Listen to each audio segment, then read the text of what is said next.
If I say to you, don't pedestal people, I mean it about don't pedestal me, right? If I say, make sure you don't meet your heroes, that includes me. If I say, there's a difference between viewers and fans, that also applies to me. I try really hard to cultivate an audience of viewers and not an audience of like fanatics, right? I don't want a beehive. I don't want a Swiftie. I don't want to be that girly. And so, you know, it comes at my detriment sometimes, because if I had crazy fans, I'd definitely be more popular, because you guys would be making fan cams about me, like some people we know, but we'll get into that in a second. So first, let's use you as the jumping off point to this, right? If you guys have comments or questions, let me know. This is an open dialogue channel. So if you want to say something, say it. And, you know, I will answer questions. So I got this comment on my video. Hey, Queen, you've probably, oh, hold on. Let me make sure you guys can actually see it. It says, hey, Queen, you've probably already been asked this, but did you take a look at Foreign plus D'Angelo's new video? It's about Diary of CEO, which you covered before, and a lot about Dr. K. I was previously in the same zone with you with my thoughts on Dr. K, but since watching it, I've been enlightened.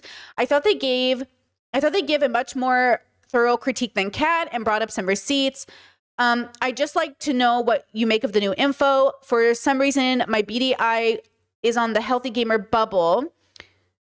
If it feels like the new JP Peterson bubble, and I was quite positive about the change to Dr. K, and I don't want to be naive like I was with Peterson before.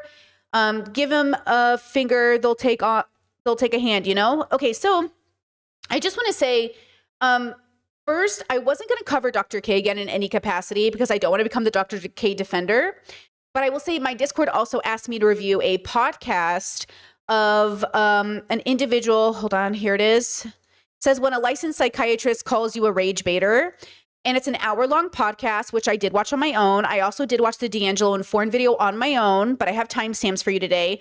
And I will just say, and look, I don't know if it's my my autism alone or this is my special interest because I have autism, but I really am confused with how people interact with the internet.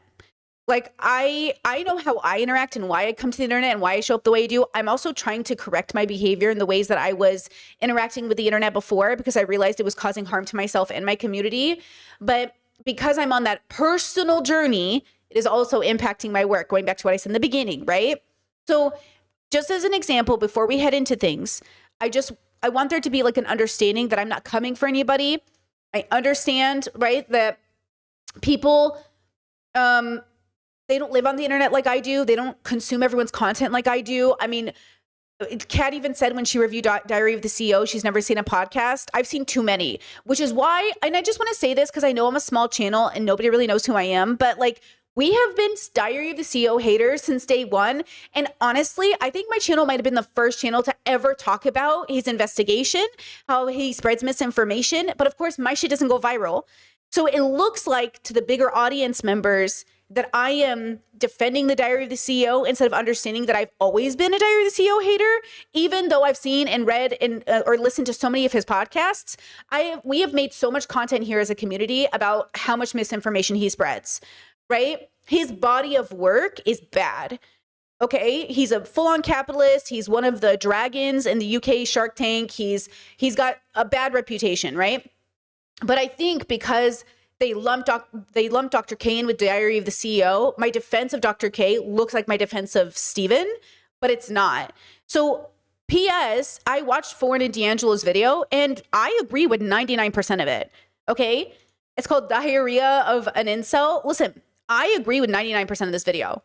So I'm going to show you the clips, but I'm glad they focused on the Diary of the CEO and not Dr. K so much. But even the stuff they said about Dr. K, we'll go through it together and why, again, without defending any of the bad, the real question we have to pose to one another is, do we judge people off of the bad or the body of their work? Especially with, you know, a lot of people, I got another comment in my comment section about Chomsky being like, hey, I'm so sad, disappointed about Chomsky connection. Reading his books as a teenager really shaped me. I think I have to detach my identity from people I've learned from, and then it won't be so crushing. Yeah, that's what I'm saying. Stop molding your identity around strangers who write stuff you like, or strangers who make videos you like, or strangers you know what I'm saying? So that's what I'm saying. I'm saying, yeah, I'm not surprised Chomsky, and I'll show you what he wrote to Epstein because it's, you know what I mean? Yeah, I'm not surprised. And that goes for me too. Don't put me on a pedestal. If I say something you think is wrong, fucking unsubscribe. I am not your friend. You do not owe me allegiance. I do not know you. You know? And I think there's like this problem where we get parasocial and we don't know we're parasocial. Yeah. Actually, the reason I hesitate to recommend books to anybody is because I fear what you're asking me is, Brittany, who is safe? I don't know, girl. I don't think anybody's safe. I don't even know if I'm safe. You know, I'd like to think I'm a good person. I'd like to think I'm a safe person, but God knows I've made mistakes. So, you know, when we sit there and we say, oh, what book should I read? Who's an author you recommend? Do you mean to learn from, or do you mean to be a fan of? Because I would tell you to read Harry Potter, but I would tell you to, you know, not like J.K. Rowling, but I wouldn't tell you not to read Harry Potter. You know what I mean? In the same way that it's like basically a classic now. It's like, what do you mean? You know, but I would say J.K. Rowling's a bad person, but also, you know what I'm saying? She's a transphobe. So there's like this weird feeling I get where people go like, oh, should I, but who do I? So same thing with your content creators. Okay. Same exact thing with your content creators. I really like certain people. I judge them on the body of their work, but even people I love, generally their content, sometimes they have opinions where I'm like, oh, this is a bad opinion. And, you know, it's like someone coming to me and saying, Brittany, who's somebody you really recommend on the internet? Who's somebody you really like? And then I recommend them. And then you happen to see them make a video that even I disagree with. And you're like, wow, this is what Brittany thinks. No, I'm not vouching for content creators. I don't know them. I'm not even going to vouch for my own family. They're not me. You know what I'm saying? Okay. With that said, let's check out the review. These are timestamps. So if you want to watch the whole video, you can. I'll go ahead and link the whole video now before I forget. You guys can watch the whole video, which I did this morning, so it's fresh in my head. And I'm just going to go through and explain some things to you, okay? And this is a philosophy channel, so we're trying to really understand our place in the universe. Big picture here, big picture. Okay, so we use pop culture to understand ourselves better. Here we go. Spy Kids 3D movie. He found success early in life by selling a social media marketing company, and he leveraged that into a personal brand as a businessman. I think he's talking about the Diary of the CEO. The perfect Trojan horse for this sort of rhetoric. 95% of what guys are putting out is stuff like this. Things that are actually very appealing. It's a lot of stuff about self-improvement, how to be better. In fact, that's, if I'm not mistaken, Dr. K's entire platform is like on self-improvement. So you're following for this reason, which I think is a valid reason, especially in a society that's telling you you have to constantly get ahead. It's yet another example of it blowing up into, okay, now that we're here, let's talk about this other stuff. I've seen all of this before. And what I said at the start of this is these massage guns, they send me this stuff all the time. With all due respect, you're not our core customer, to be honest with you. Like, our core customer isn't getting sent free therapy bodies. They're people who love sport, but they're not though. They love running, they go to park run, they sign up for 10K runs. We meet thousands and thousands of them. Oh, he's mad. That's a good screenshot right there. He's angry. Anyways, I kind of see it as like a Mr. Beastification of capitalism, where essentially what I mean by that is like, initially when I was thinking about Mr. Beast content, I was like, what's wrong with this? I don't know why people are mad at it. But when it was explained to me very patiently, like if you think about this core idea of us needing money to survive in this economy and turning it into something that we're like dangling over. So did you hear what D'Angelo just said? I used to think, what's wrong with Mr. Beast content, until somebody explained it to me. Same thing. I used to watch a lot of people and say like, oh, I kind of get what they're saying. Like, is this the worst thing ever? And then you start to realize as you deconstruct and introspect, like, okay, yeah, I can see. But we go through a learning period, right? The question is, how much information do you need before you learn? And it really depends on your age as well. Like, you can relate it to MAGA voters right now where, yeah, if you're 45, like you should have known in 2016, Trump was bad. But if you're 18, I don't expect you to know Trump and what he stands for, because why would you know this? Like, how would you know this at 18? You know, most people aren't interested in politics. You know what I mean?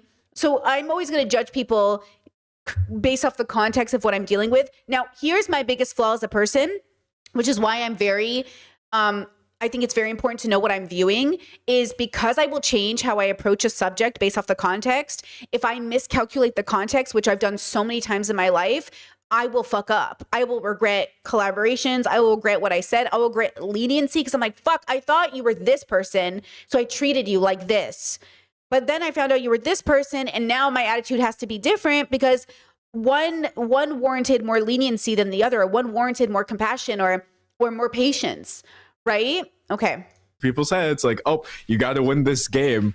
As a whole, it's kind of demoralizing, even if it has this energy of being very like, we're empowering people and this, that, the other. Do we blame Mr. Beast for the ills of the world? Obviously not. The problem is, would you do that if there wasn't a camera and if there wasn't a video to be made out of it? Dangling a carrot in front of someone and they need that carrot to survive. And then you're doing that at scale. Part of the reason I find it kind of harmful is because if you're not critical of this content, it sort of seems like that's enough. We're not even trying to address these underlying problems of like people should not be dependent on philanthropy for healthcare. This is a great segue into basically what this is, which is a rags to riches story where you have a black man dropping out of college after his first lecture. He pulls himself up by his bootstraps into millionaire status against all odds. He's almost heckling at you to an extent like, what's your excuse? Get your money up. Like, that brings me to my first gripe with Bartlett and the Diary of a CEO podcast, which is Black capitalism. The caption reads, do your role models need to have the same skin color as you? This is a clip from Diary of a CEO with Konstantin Keeson. Some of y'all may know Konstantin Keeson. If you don't, that means that you are a well-adjusted person that touches grass. But Jamal Edwards,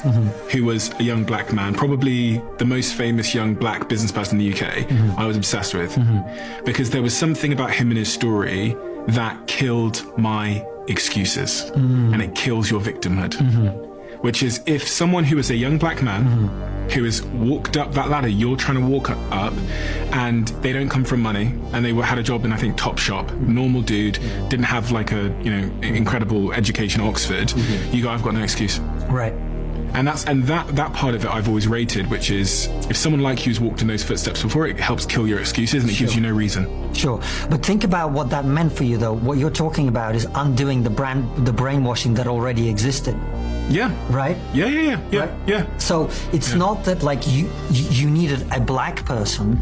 You needed someone who you could look at and say, oh, no, all this stuff I've been brainwashed into thinking isn't true. Since we're just being so real about this, my mother told me essentially nobody like this actually has the power to stop you from doing anything that you want to do. I have always believed that. Of course, as I grow up and I realize, oh, it's not actually that any one individual person has dominion or power over me. It's more so that there are structures in place that were quite invisible to my mother as she was saying this, that are designed to exclude all kinds of people, not just people like me. And so I believe that, whereas it's still really good to let people understand that no one has the right to any dominion over you, but there's a lot of things that we have to push back that are still oppressing us. But yeah, I was in school and they taught me about Carver inventing things using peanuts and all these black business people that we learn about during Black History Month as a reason for why actually systemic issues, they weren't stopping people back then. So don't worry about this too much. It's got to be both. It can't just be racism isn't real. I can do whatever I want because one black person succeeded.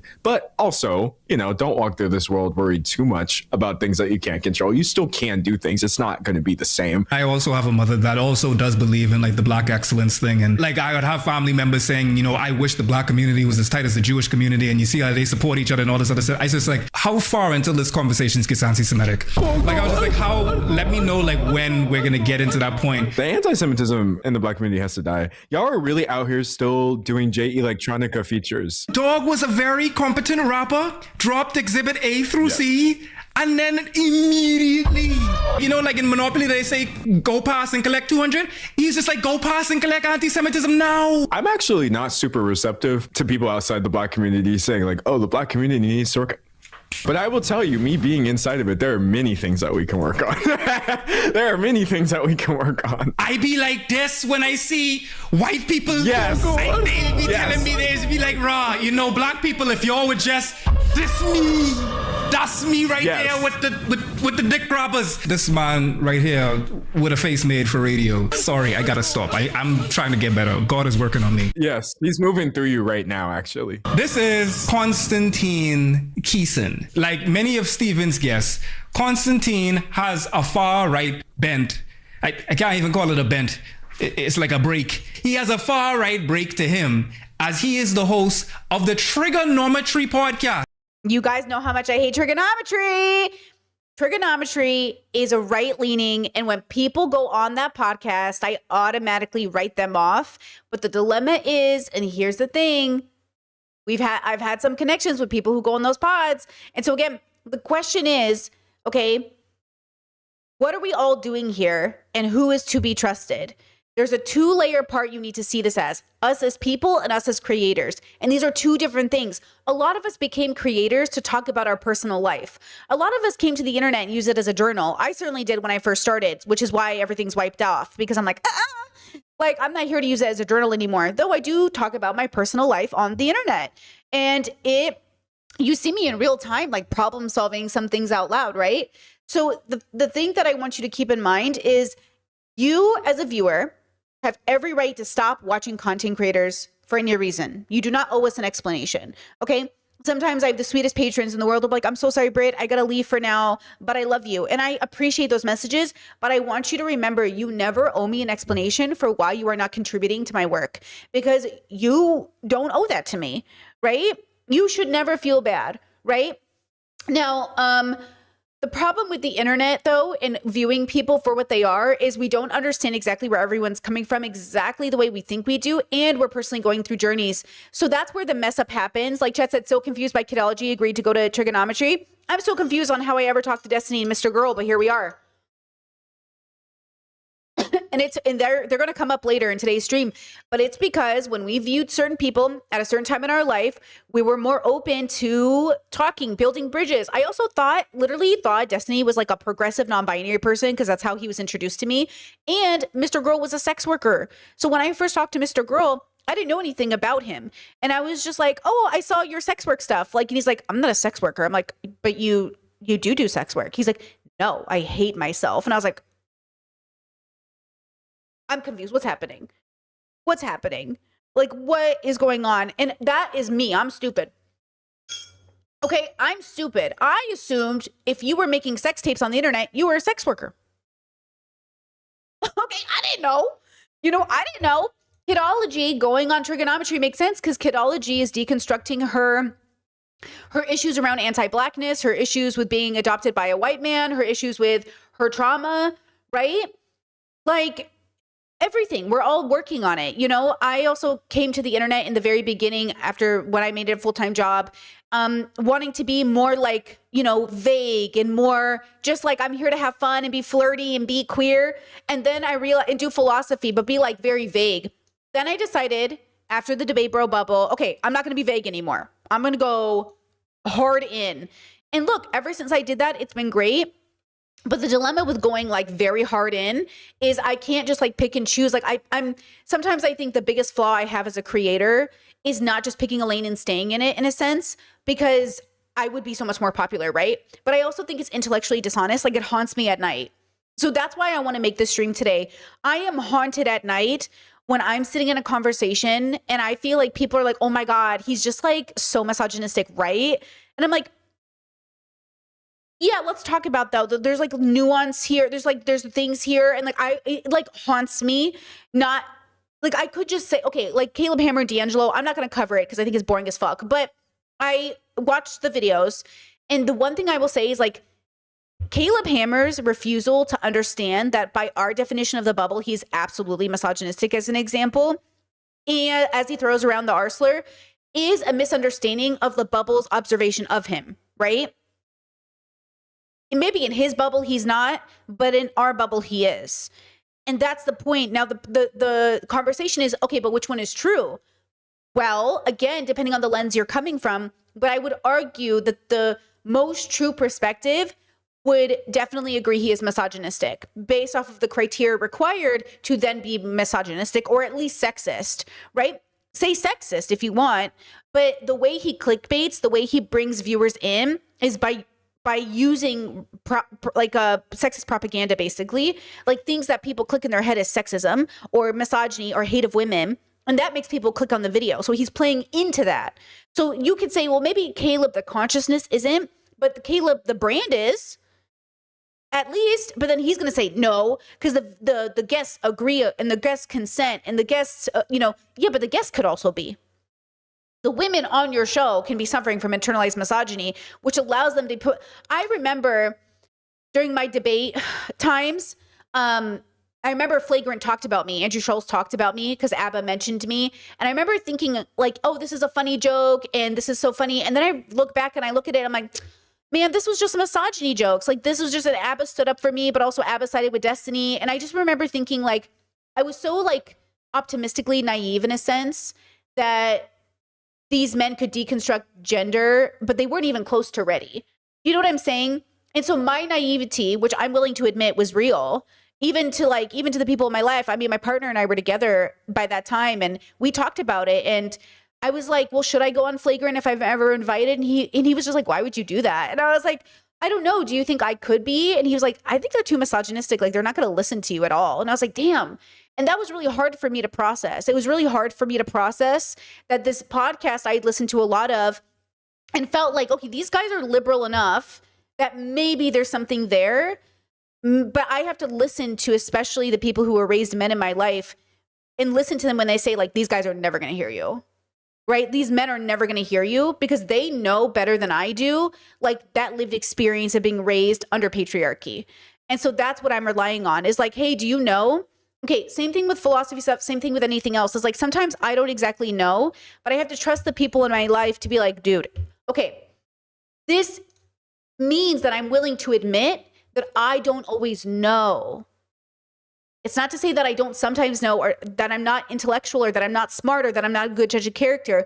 It means I can't always know always. And you need the people around you to be like, no, Brittany. Okay, I have a girlfriend of mine I call up when I'm like, hey, I'm thinking about collabing with this person, thoughts? And she'll be like, or she'll be like, oh yeah, totally good. Because sometimes I see something in someone where I'm like, oh, I really want to talk to this person, this consciousness about this thing. But then I realize like, oh, if I talk to this person about this thing, what about all the other stuff they've done? Right? And so I'm saying that I am working so hard to do my due diligence.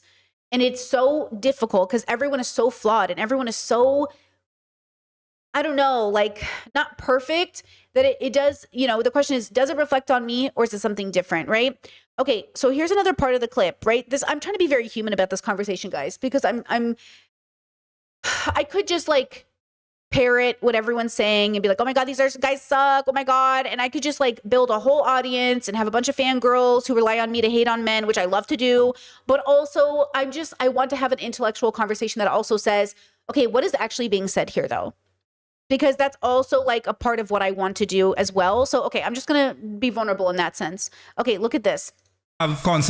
This is a little bit more in the video. Here getting on this podcast, and Stephen operates as this just asking questions as neutral as Switzerland centrist who allows his guests to talk. The truth about being this neutral centrist is that you're not being neutral if you're calibrating your opinion by a system that has been built to be biased. A neutral opinion in a biased room is a brick to build the establishment, not to break it. There are still people in this climate who say I'm apolitical. That is a political position. You've chosen your politics at this point.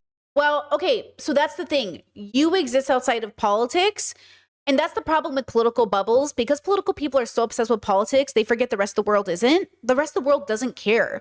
And that's also a reflection of what's wrong with the world. And yes, you could say you've already chosen your political position, but also you're because Kidology used to say that. She used to say, I'm apolitical. And I would say, I understand what Kid is trying to express. She's trying to say, I don't know. That's what apolitical means. It means, I don't know. And what people want it to mean is like, and it can be like trick. Conservatives can use it as a trick. Like, oh, I don't know, I'm apolitical, but secretly they're not. Kidology, and it is true, people who are apolitical tend to lean more conservative. That is true too. Because obviously if you lean more progressive, you would never say you're apolitical because you didn't just come to progressivism, you had to get there, right? So obviously people who lean more centrist, lean more apolitical, just tend to lean more conservative because that's the default of America, right? That's like the expectation, even though conservatives love to think of themselves as the rebels. So when I hear that, what I hear is I'm not ready yet to unpack this very scary bubble, and I'm not ready yet to face all of the layered consequences of getting involved. Okay, you're just telling me where you're at, right? But I get it. I absolutely understand why people write it off as like, you just told me what I need to know. Because I agree with you. If I was dating somebody and they said I'm apolitical, I'd be like, ooh, you know what I mean? But to be fair, I'm not apolitical. But but I was born into a privilege of being in a political home.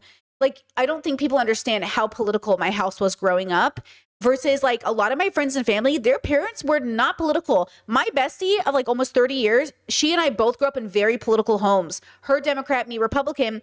So we bonded as kids, but we were the odd men out. All of our friend groups, none of them really talked about politics in that exact way that we do. Right. So I also know it was a privilege in many ways to even have a parent to talk to you about politics. Right. So that's where I can understand, like, yeah, like you're probably too busy dealing with all this other stuff. I also have been thinking about this in terms of ICE and Epstein and Trump. Like, yes, guys, all of this stuff is happening, but also people have to go home to their abusive partners. People have to go home to their molesting fathers. People have to go home to no food in the fridge. Like, you have to understand both things are happening at the same time. This thing that, like, what a privilege to spend all your time protesting, and also what not a privilege because you have to no matter what. The truth is like someone's in the middle always, or someone's going through something. So I'm trying to have empathy for where people are at realistically. Like, somebody could be having like a bipolar, mishap right now because they can't find the right meds.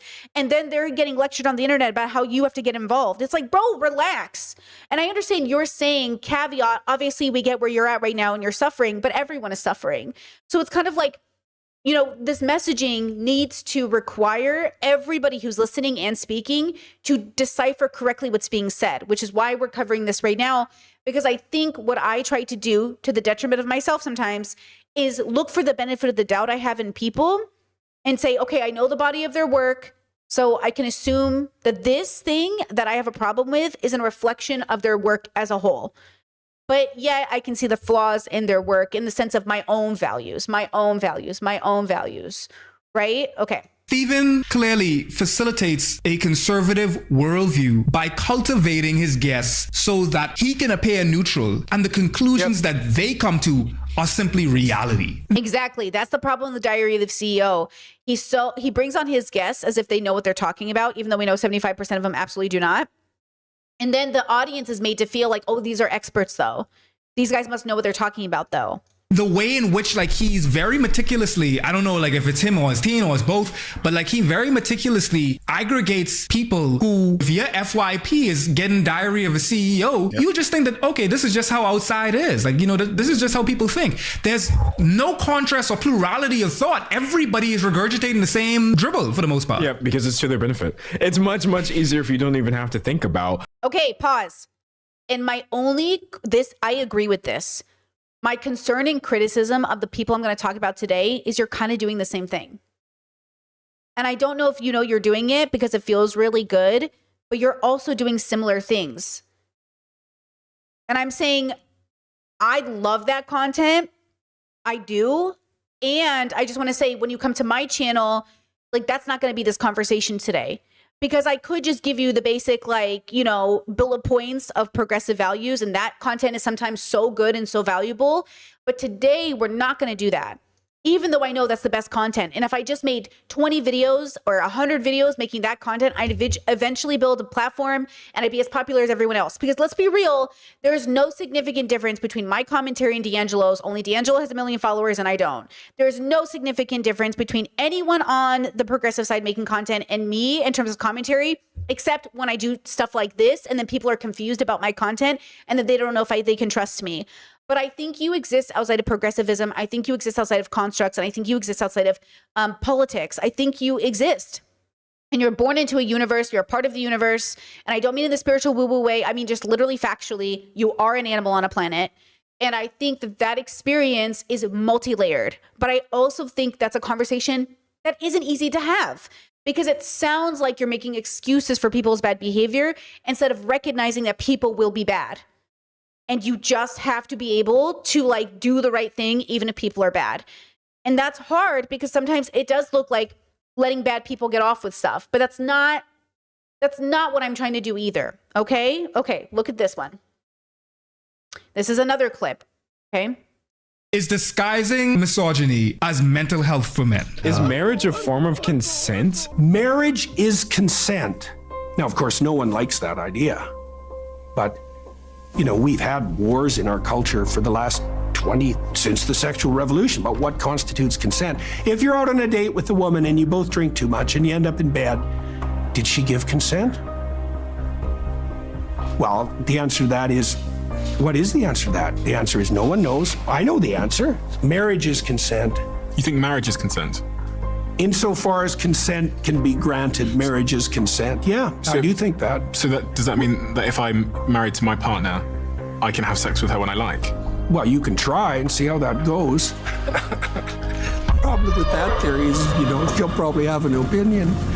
I watched this all the way through. Oh God! Please be AI. There was actually way too much in that to even begin unpacking. I figured we'd rip the band-aid off and just start with whom Stephen is a spiritual successor to, which is Kermit the friggin' Frog. Here, he said this thing that is, essentially an unhinged advocation for essay against your spouse. Oh God! You saw two men casually discuss essaying your Freudian slip, your partner. And the fact that Jordan Peterson feels comfortable enough to make this claim with cameras in his face is a resounding refutation of his initial statement that what he is saying is controversial. Because if this is how it looks like when he's saying polemic. Okay, I want you to listen to the clip again. Okay, because now we have the reaction. Listen to the clip again. You both drink consent. Disguising misogyny as mental health for men. Is marriage a form of consent? Marriage is consent. Now, of course, no one likes that idea. But, we've had wars in our culture for the last since the sexual revolution about what constitutes consent. If you're out on a date with a woman and you both drink too much and you end up in bed, did she give consent? Well, the answer to that is, what is the answer to that? The answer is no one knows. I know the answer. Marriage is consent. You think marriage is consent? Insofar as consent can be granted, marriage is consent. Yeah, I do think that. So does that mean that if I'm married to my partner, I can have sex with her when I like? Well, you can try and see how that goes. Problem with that theory is, you'll probably have an opinion. I watched this all. Okay, what did Jordan Peterson say about marriage specifically? Ignore the if you're both drunk at the same time clip. Just focus on the marriage context. What did he say? What is he saying? Do you know what he's saying? Tell me what you think he's genuinely saying. Like, what do you think Peterson thinks he's saying? Tell me that. Does anyone know? Okay, tell me what you think he means by that comment. To disclaimer, I've seen the whole podcast. So I know that clip very well. And I know that it's a little clip chimped, but that's okay. It has to be because it's promotional content. Okay. Let's see. What do we got? He said marriage is consent. I hate the way he argues his point. Let's see. Marital rape isn't a real ? Marriage is consent, consenting to doing life together, I think, ? He's saying marriage is automatic consent. I think he's saying that for men to protect themselves, they have to marry women because who knows when they're going to say what consent is. Assuming marriage is the highest form of consent to him, I think. Marriage is an agreement between two people. Marriage is consent, but I got lost when he said insofar as consent goes. Marriage means that I trust you, I think, and we agreed to it. Marriage is consent to push any boundary to the other person. I don't know. I think he means that relationships are more complicated, especially in marriage, which means consent is more nuanced. Husbands are owed sex ? Jordan Peterson said before that women were better off when they were the property of men. He thinks that men have an obligation to have sex, or he thinks that women have the obligation to have sex with men. He says that he thinks that women have an obligation to have sex with men. Okay, he's saying that marriage is a form of consent, but also that you have to take it into account your wife, but don't take his shit at face value. I almost think he's saying you can't revoke consent within marriage. You don't need verbal consent to engage in sexual behaviors with your partner. I don't understand what you mean by insofar as consent goes. Britt, how long was the clip from? How long ago? Oh, I don't know. Years ago at this point, because like 4 years ago. I don't know. Chet says when he was saying she would have an option about he was saying you can't do that. Okay. I want you to listen to it one more time. Okay? One more time. As mental health for men. Is marriage a form of consent? Marriage is consent. Now, of course, no one likes that idea. But, we've had wars in our culture for the last since the sexual revolution about what constitutes consent. If you're out on a date with a woman and you both drink too much and you end up in bed, did she give consent? Well, the answer to that is, what is the answer to that? The answer is no one knows. I know the answer. Marriage is consent. You think marriage is consent? Insofar as consent can be granted, marriage is consent. Yeah, I do think that. So does that mean that if I'm married to my partner, I can have sex with her when I like? Well, you can try and see how that goes. Problem with that theory is, you'll probably have an opinion.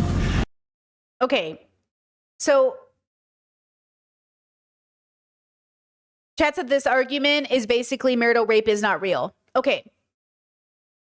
I'm going to explain to you what he meant, and I'm going to explain to you why generally he's still a bad person. But I also want you to understand, and I want you to understand that I cannot tell if people are being intellectually dishonest about the review of him or if they're saying he's signaling marital rape, because these are two different things. I agree this clip is signaling marital rape, but what he is saying is the absolute opposite. He is literally saying, you can try to have sex with your wife, but she might have an opinion about that, which means you don't get to have sex with her just because you want to. I know, I've also seen the full podcast. So I need you to understand that when you break it down, he's saying marriage is consent as much as whatever that means, right? Because two adult people are joining together to build a union, right? He has a very successful marriage, right, with Tammy, okay? And you're consenting, I've seen the full clip, I've seen the full podcast, to vulnerability, to being called out, to being corrected, to being for each other, both genders, right? So I know why this clip signals marital rape, which is why I'm annoyed with the way people clickbait so people listen to podcasts, which is why I think this stuff is so dangerous, because the clickbait is insinuating something that isn't even being said in the podcast, right? And so that's the problem is like, as an intellectual, when I think of my intellectual, I want to say, I know this podcast. I know Jordan Peterson's work. I dislike his work for so many reasons, but I know he's not saying that. But I also would love to just hang out with you guys and be like, oh my God, he's such a misogynist, this fucking pig. Ugh. Oh my God, I'm Jordan Peterson and I'm advocating for marital rape. Like, I would love that. I would love to hang out with you guys and be buddy-buddy and everyone knows I'm safe because I'm signal, but it would haunt me at night. It would haunt me at night to go to bed knowing I know that's not what he means. But I could pretend it is, and then we could all just have the conversation, right? But it's not what he means. But I will say his work still sucks. Like, you know what I mean? Like his work still sucks, and this clip sucks, and the way the Diary of the CEO clips his guests suck, and I hate everything about Jordan Peterson's work. You can still watch Maps of Meaning and get something from it, but it is not what Jordan Peterson is literally saying, okay? But, I get why people are saying that, and I'm not even mad about it because honestly, like, it's probably better just to hate Jordan Peterson and throw him under the bus, even when he's being honest, right? Okay, but he falls into the same trick everybody else falls into, which is being sensational, using sensational language. Okay, it's like, when that girl was debating Andrew Wilson and she's like, well, maybe your wife should have had an abortion. No right person in their right mind without being activated would say that to somebody. Nobody would say your wife should have had an abortion. But when you're in a debate and you're heated and you feel attacked, you are activated. And so you say like, your wife should have had an abortion. It's like, nobody says that. Nobody should be saying that to people. But this is the problem with this whole space. This is the problem with the debate bro bubble. This is the problem with the Diary of the CEO. This is the problem with boy bubbles, is it activates you so you're angry. So you react with the most vicious thing you can fucking say and stab a person with. And then that becomes your brand. And then you jump into it harder. Right? So I understand and I agree with you. You can just throw everybody in this bubble under the bus. Or for the sake of your own sanity, you can start to realize why the world is so fucked up, why your parents suck, why the guy you're dating sucks, why your job sucks, why your boss sucks. We're all constantly activated. We're facing kidnappings on the street, World War fucking III, the economy's in the shithole. We are so fucking stressed and activated. We are constantly mistreating each other because that's the state of the world as it's always been, always. And I'm saying, if you want to be different than everybody else, you have to start acting like it. myself included. If I want to be different than everyone else, then when I feel myself start to make an activated comment, I have to be like, "Ooh."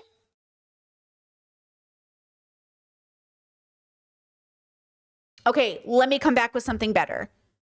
But the truth is we're not always going to show up that way. You know? Chat says the host is at fault too in the year of our Lord 2026. We're still debating if rape in marriage is acceptable. Well, the thing is, that's not what they're debating. And the thing is this wasn't 2026. It was a few years ago. The issue here and the issue I'm finding with everything is like, I look at content the way I look at history. I'm just trying to decipher where it goes. And look, when I try to be good faith, when I try to like have fun with people, I always make this mistake. And the truth is, I think I might make it with progressives too. The reason I am so hesitant to be a part of the group and hang out with people, even people I like, is I have a feeling they say shit. They say shit that I'm like, I don't like that. I don't like that you say that. So I don't want to be people's defenders. Okay, look, I hate Dr. K's TikTok, but I like his channel, even though I don't watch every video.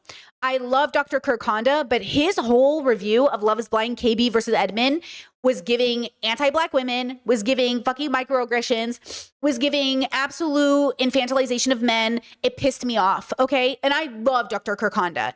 But if I went, hey, you should listen to Dr. Kirk Honda, and then you watched his review of this season, you'd be like, Brittany. I'd be like, fuck.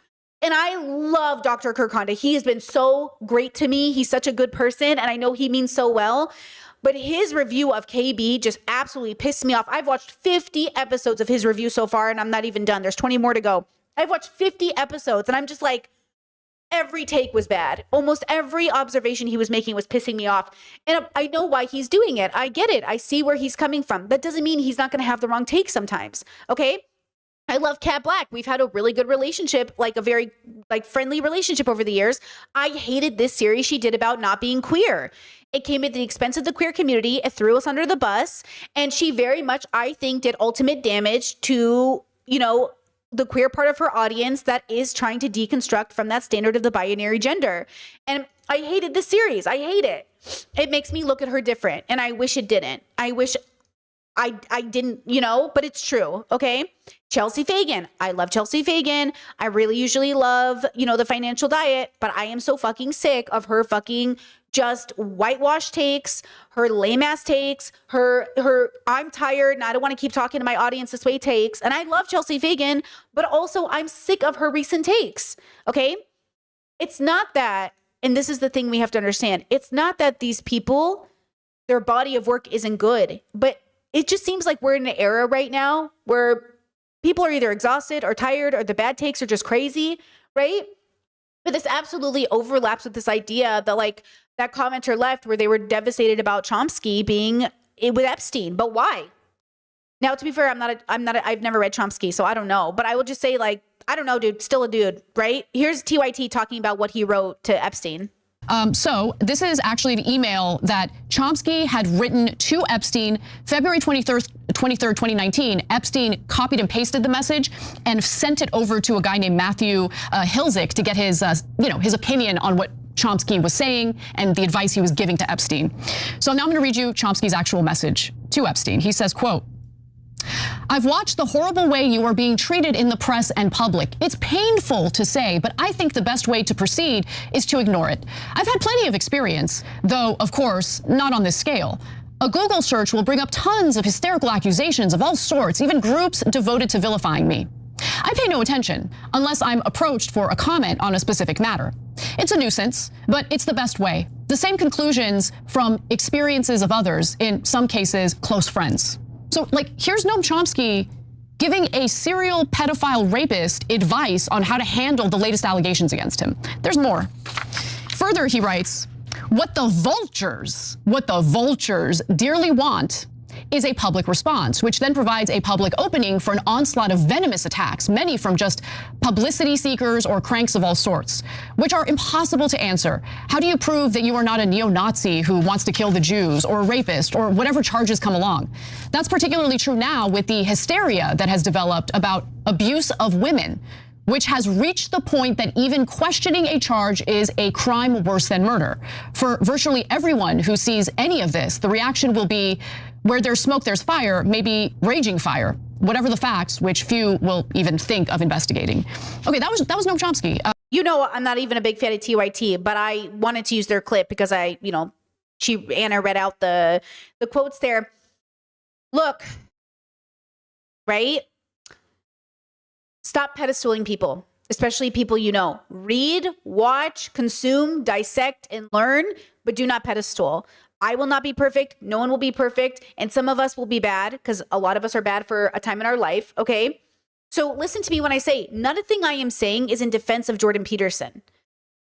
It's a criticism of people's analysis. I'm criticizing your analysis. I'm not defending Jordan Peterson, but that's what you'll hear it as, right? Because that's how your brain is taught to think about things. Oh, Britney's being good faith in any way to Jordan Peterson, so she must be a defender of Jordan Peterson. Instead of realizing that I am criticizing your analysis of him, not Jordan Peterson. You already know how I feel about Jordan Peterson. And if you don't, I can make it clear again. The issue is that I need you to understand the flaw in humanity is our arrogance.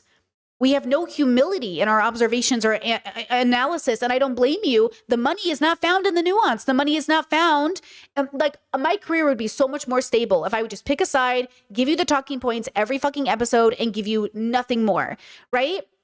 I know this. I know this because I've seen time and time again the way people rise to prominence and okay, and I see where the backlash comes from. The backlash always comes from they say, maybe I should see this differently. And everyone goes, no. And they go, okay, my bad. And they go back to their little, and I get it. I hear you. I'm really lucky that I've been able to make a career here for as long as I have. But I think it's because, and this is my second part, because I don't have fangirls, hopefully. I have viewers. Hear me out, okay? Bob the drag queen. Love Bob the drag queen. Who knows? Maybe Bob is a bad person too. And I don't know. No, okay. Because Bob has definitely had some questionable audio leaks, as we know. But okay, Bob said this, and I want to talk about it because I think this is the difference. I will be slow and steady up to success if it means that I don't have to worry about crazy fangirls on my side, but I would make more money if I gave into it. And P.S., I'm sick of Hassan retweeting or reposting or even liking thirst traps of him because gross.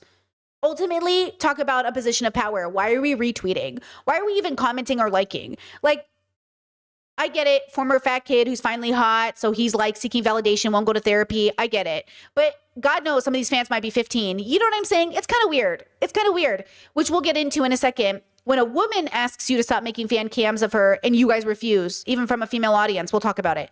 Okay, look at Bob. Never a Barb. I was a Nicki fan. Same. Let me tell you right now, I have never been... I'm not Beehive. I'm a Beyonce fan. I'm not a Barb. I was a Nicki fan. I was an animal. Kesha. Shout out Kesha.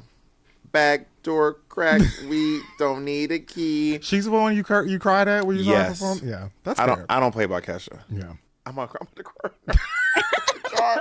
She's been through so this is crazy. much. I don't f around about Kesha. Yeah. Oh my Pop God. superstar. I love her latest albums. I love her so much. Oh my Why God, are you Bob. crying? I don't know. She's alive. She's okay. I love Kesha. She's gonna be fine. Fun fact, I went with an ex-girlfriend to a lesbian club once, way down south in California, to a no-name gay club. And Kesha came out on stage and played for us. And I was like, because I didn't even love Kesha then the way I love her now. But I was like, oh my God. It was so random. I was like, I don't like her like that yet. But oh my gosh. This is crazy. Why are you crying? I don't know. Okay, Bob, we get it. Then Bob made this video. This comment says, I'm a Swiftie and that hurt my feelings, Bob. I've been a fan of yours for decades. I bought your book, went to see Madonna because of you. I love watching you on here. Okay, Bob's going to go through the comment, but check this out. Sorry, but this comment above is got to be one of the most unhinged comments I've ever received on the internet. It is truly sending me. I want to read you the entire comment. Okay, it says, I'm a Swiftie and this hurt my feelings, Bob. I've been a fan of yours for decades. I bought your book. I went to see Madonna because of you. I love watching you on We're Here. To hate people for being fans of something is mean, girl.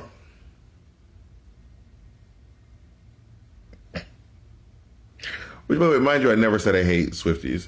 I never even said that. To hate people for being fans of something is mean girl behavior. I know you wouldn't say the same thing about the Beehive. By the way, I've publicly criticized the Beehive several times. I love Taylor, but this was mean, and you weren't even punching at her. You were punching down at me. Eden, baby, I don't know you. Oh, God. Sorry. It was hurtful, and after all the years I've supported and loved you, this is a cheap joke for people being fans of something. Taylor, fix the light. Taylor would never mock her fans, but you did. Taylor's not a comedian. And in doing so, you mocked your own fan. Did you not think there would be a crossover? Or you didn't care? I didn't care. I didn't care. And this is what people mean when they talk about Swifties and Beehive and say that they're just annoyed by the way y'all engage with people when they say anything that's even slightly critical or not even that big of a deal. But if it's a big deal to you, you know your feelings are valid. I'm not here to take away your feelings. But this is what people are talking about. This is what people are talking about. Okay, so this is this is what I feel like when the haters come through and they're being intellectually dishonest about people and their views. But I know we don't know these people. The exercise I'm trying to promote on this channel is an ability to categorize correctly so you know what you're facing, right? So, okay, my Discord, you said, I feel the second degree between the lines of the statement is as important as the first degree of Jordan Peterson's statement, the face value. Sure, Jordan Peterson will force himself on his wife, but I won't be surprised that he'll excuse a man for doing so in some circumstances. So Jordan Peterson is a huge Andrew Tate hater. Like he hates Andrew Tate. He thinks he's narcissistic, egotistical. He thinks he's a bad person, right? Okay, so in the manosphere, there's the Jordan Peterson who lost himself to I made a whole podcast on this. Jordan Peterson is the opposite of Dr. K, where Dr. K and Jordan Peterson genuinely thought they were helping. But Jordan Peterson lost himself to his own fucked up brain and his own insecurities and his own fear, right? But he's not Andrew Tate. And the fact that some of y'all don't know the difference is so confusing to me. Jordan Peterson is not Andrew Tate. Andrew Tate is literally so different from Jordan Peterson. They overlap like this much. They're not even in the same category technically, but the viewers and the fans might overlap even more. And the fact that I'm like, why are we talking about this? Okay, now that doesn't mean at the end of the day that Jordan Peterson doesn't promote Israel and doesn't support Trump. In the same way that, the same people you might be marching with against ICE might also be MAGA. In the same way, the same people that ICE are picking up might have also voted Trump. Like, you have to decide in which ways you understand people overlap. In the same way you love anime, yeah, a lot of MAGA people love anime. Like, a lot of people like anime, right? Like, it's like this idea that you don't understand the difference between overlap and categorization. And I'm saying you want to know the difference for your own life if it's interesting to you, but you don't have to. You don't have to, right? But it's the same way girls will hear a guy watches anime and she'll write him off because she thinks he's like, oh, sensei, yes, whatever, weeaboo. And that's not what he is. He's just a guy who likes anime. Also, I wouldn't date a normie guy who likes anime, but I wouldn't date a guy who has a kimono. You know what I'm saying? Like, I wouldn't date a person whose whole identity is anime, but I also wouldn't date some guy who also played football in school and was like kind of a jock and was like, oh, I love Goku, yeah? And that's like the only anime he's seen. Like, I'm not dating you, bro. I want somebody in the middle who watches anime as the art form it is, who isn't like too obsessed, but is serious about the medium, but also it's not their identity, So that's the thing, is like every category is different. And I'm saying, I don't think Jordan Peterson would ever advocate for assault in marriage, but I think Jordan Peterson is too friendly with people who already do. The fact that he supported Trump is enough. And I agree with you. But that doesn't mean that Jordan is exactly that character or that category, in the same way that neither is my father, and yet he still voted for Trump. These men will struggle to really hold predators accountable in their own families, but they themselves would never think of themselves nor engage in behavior that would be related to. And that's what we're saying, right? And so when you look at the world, you have to know the difference, especially when you're dating people as well, right? And so when we have these conversations, they are different, but they overlap. And at the end of the day, depending on how much you zoom out, it might not even matter, right? So yeah, Jordan Peterson, if you look out and you're like, hey, which side of the history are you going to be on? Jordan Peterson's on the wrong side of history, right? Like, we agree there. Okay? If you look at certain people in the world and you're like, okay, what side of history are they on? Well, first, which history? Okay. Honestly, when I look at Cat Black's whole I'm not queer thing, I think that's the wrong side of history. I think she's gonna regret this in 20 years. I think it's bad. But who cares? I regret shit all the time. Right? So that's what I'm saying. I'm saying your favorites, like I think Dr. Kirkanda is probably going to regret his whole thing about KB too. And he hasn't gone back and redone his Amber Heard Johnny Depp review, and neither has Hassan. That's what I'm saying. Hassan is also probably, maybe, hopefully going to regret his whole thing about Amber Heard. But he's not there yet, right? He's not willing to face himself and admit he totally fucking was wrong. Okay? Because it's hard. And I'm saying I'm willing to do it, but just so you know, it will be very hard to digest, but this is my special interest. It is my special interest to know, oh, was I wrong? Was this right? And I try to have conversations with you sometimes the way I would in private, meaning like when I talk about, in private in a safe space, I'm saying like completely good faith, which is the problem because some of you aren't good faith here, right? Some of you aren't good faith here. Not most of you are. But some of you won't be. Some of you will watch me thinking Brittany will give me the dopamine I want. And when she doesn't, I'm mad at her. I'm not here to be your dopamine hit. I don't want to be that kind of YouTuber. I'm not interested in being your Logan Paul, right? I don't want to be your Mr. Beast. But sometimes I do think we treat even D'Angelo and Cat Black as our dopamine hits. And I'm saying, stop doing that. Chelsea Fagan is not your dopamine hit. Like, are these people different or not? Right? Okay. So then my Discord asked me to review this. Like I said in the beginning, when a licensed psychiatrist calls you a rage baiter, Dr. K did not specifically call anybody a rage baiter. He put a collage together for a TikTok calling it rage bait, which it kind of felt like it was too for me as well. I was like, yeah, you guys are kind of rage baiting. Like, what are you doing? You might not know that's what you're doing, but it felt like that. I also listened to this hour-long podcast, and she did something that even I'm like, hello, how long have you been on the internet? She went and engaged with Dr. K's fans on X or something. I forget if it was X. It must have been X. And she was like, oh my God, these people are horrible. Dr. K literally said he hangs out in the worst parts of the internet to save boys from the worst part of the internet. Why would you think his fans would be good people? The same way you don't mess with the Swifties or the Beehive, you don't mess with Dr. K's fans. They're not good people. They're crazy. That's the point. They're fanatics. That's the point. Except Beehive and Taylor takes advantage of their fans, getting their money. Dr. K's in there, like, trying to, like, get them out of it. But that's the point. Like, that's why I'm so confused about why she would be there and be shocked that, like, oh my, yeah, girl, don't go in there. I don't consider myself a fan of Dr. K. I consider myself a viewer of Dr. K, but I'm not a fan. Do you know what I mean? Right? So that's kind of interesting to me. Hold up. Aren't you in my chat talking about Jordan Peterson is a piece of shit? And then you're like, Dr. K fans are good people. I guess you've never seen their comment sections. They're very misogynistic. That's what I'm saying. Hello? So it's just like, with peace and love, if you're talking about his chat, which that's what I'm talking about, they're a problem. Most of the girls in my audience even say, Brittany, I can't engage with this chat. Don't engage with that chat. I've seen him interview girls and his chat just goes off crazy. It just goes off crazy. And I'm like, I would never engage with his chat. That's what I'm saying. Don't engage with his chat. Okay? So when we have these conversations, you have to be aware of, like, you know what I mean? What view of the content creator you're seeing. Because some people, I do think their audience is a reflection of them. And I think for some people, their audience is a reflection of their work. And these are two different categories, right? Okay. Look at this clip that I found this morning. I thought was so interesting. Okay, this is basketball. What is one thing you wish people knew about you? I wish people knew how much I hate TikTok edits of me. Like, I really wish they would just leave me the hell alone. But I feel bad saying it out loud because I feel like it makes it seem like I don't like my fans, but, like, it makes me so uncomfortable. Like, they love you so much. But it's not funny. I really hate it. Yeah. Like, it makes me I just hate social media as it is, and that actually makes me mad uncomfortable.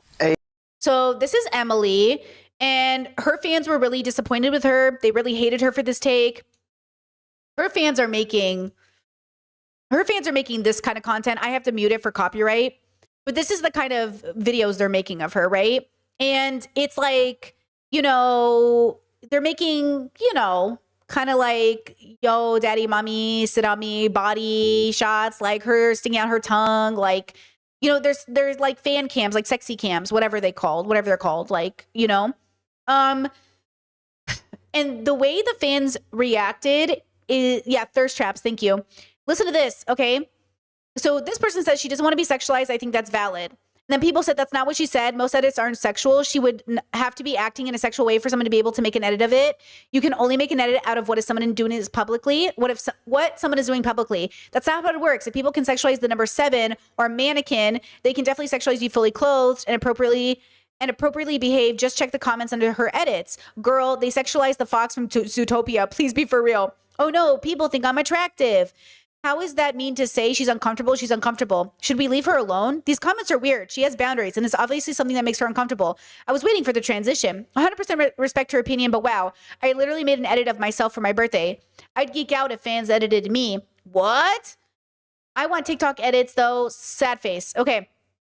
Now they're going to make an edit out of this, LOL. Okay. So it's like a combination of comments that are, I assume, mostly from women, you know, talking about whether or not this is okay. Now, obviously, I assume, and I didn't even read the comments before I assumed this, I assume she meant thirst traps. Because, yeah, I've seen the way y'all make videos of people. Okay? And I'm saying, the fact is, even like, you guys won't even respect this. You know what I'm saying? Like, I've never made a thirst trap edit of a person and thought I was entitled to making those edits. But these fans do. Do you know what I'm saying? And I'm saying when I think of the world, this is how I see it always. Okay? Are you really genuinely trying to understand people, or are you just feeling entitled to engaging in the content you want? Do you make fan fiction about people? Do you take somebody's literary work and make fan fiction out of it, right? Like, it's, you know, it's like, you have to decide what's ethical and what's not. But I do think it's weird. Like, if you're a sex worker, if you're making sexy content, if you're making baddie content, maybe that works with the brand. It depends on the brand as well. But if the content creator came out and told you, if the athlete came out and told you, like, please don't do that to me, then as a fan, why would you keep doing it? Because you're crazy. You're literally fucking crazy. You're dangerous. You know what I'm saying? You're dangerous. And that's the thing. They won't see themselves as dangerous. They go, but I'm a fan.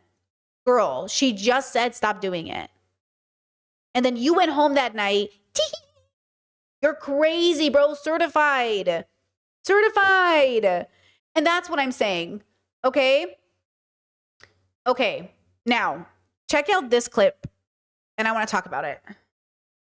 There is a whole Dr. K. Yeah, Dr. K. We forgot about dog. There's just so many different side quests that we had to complete in order to get to this. Are men disappearing from society? There is a whole generation of men that is like, we are literally watching them die out in real time. We've got 32-year-olds, 35-year-olds who do not have children, do not know how they're going to ever have children. Some people like, just put yourself out there, just work on yourself and things will work out.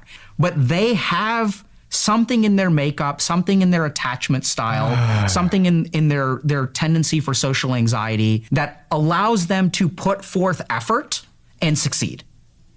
And then there are these other people over here who will go to therapy, who will work on themselves professionally, who will show up on dating apps.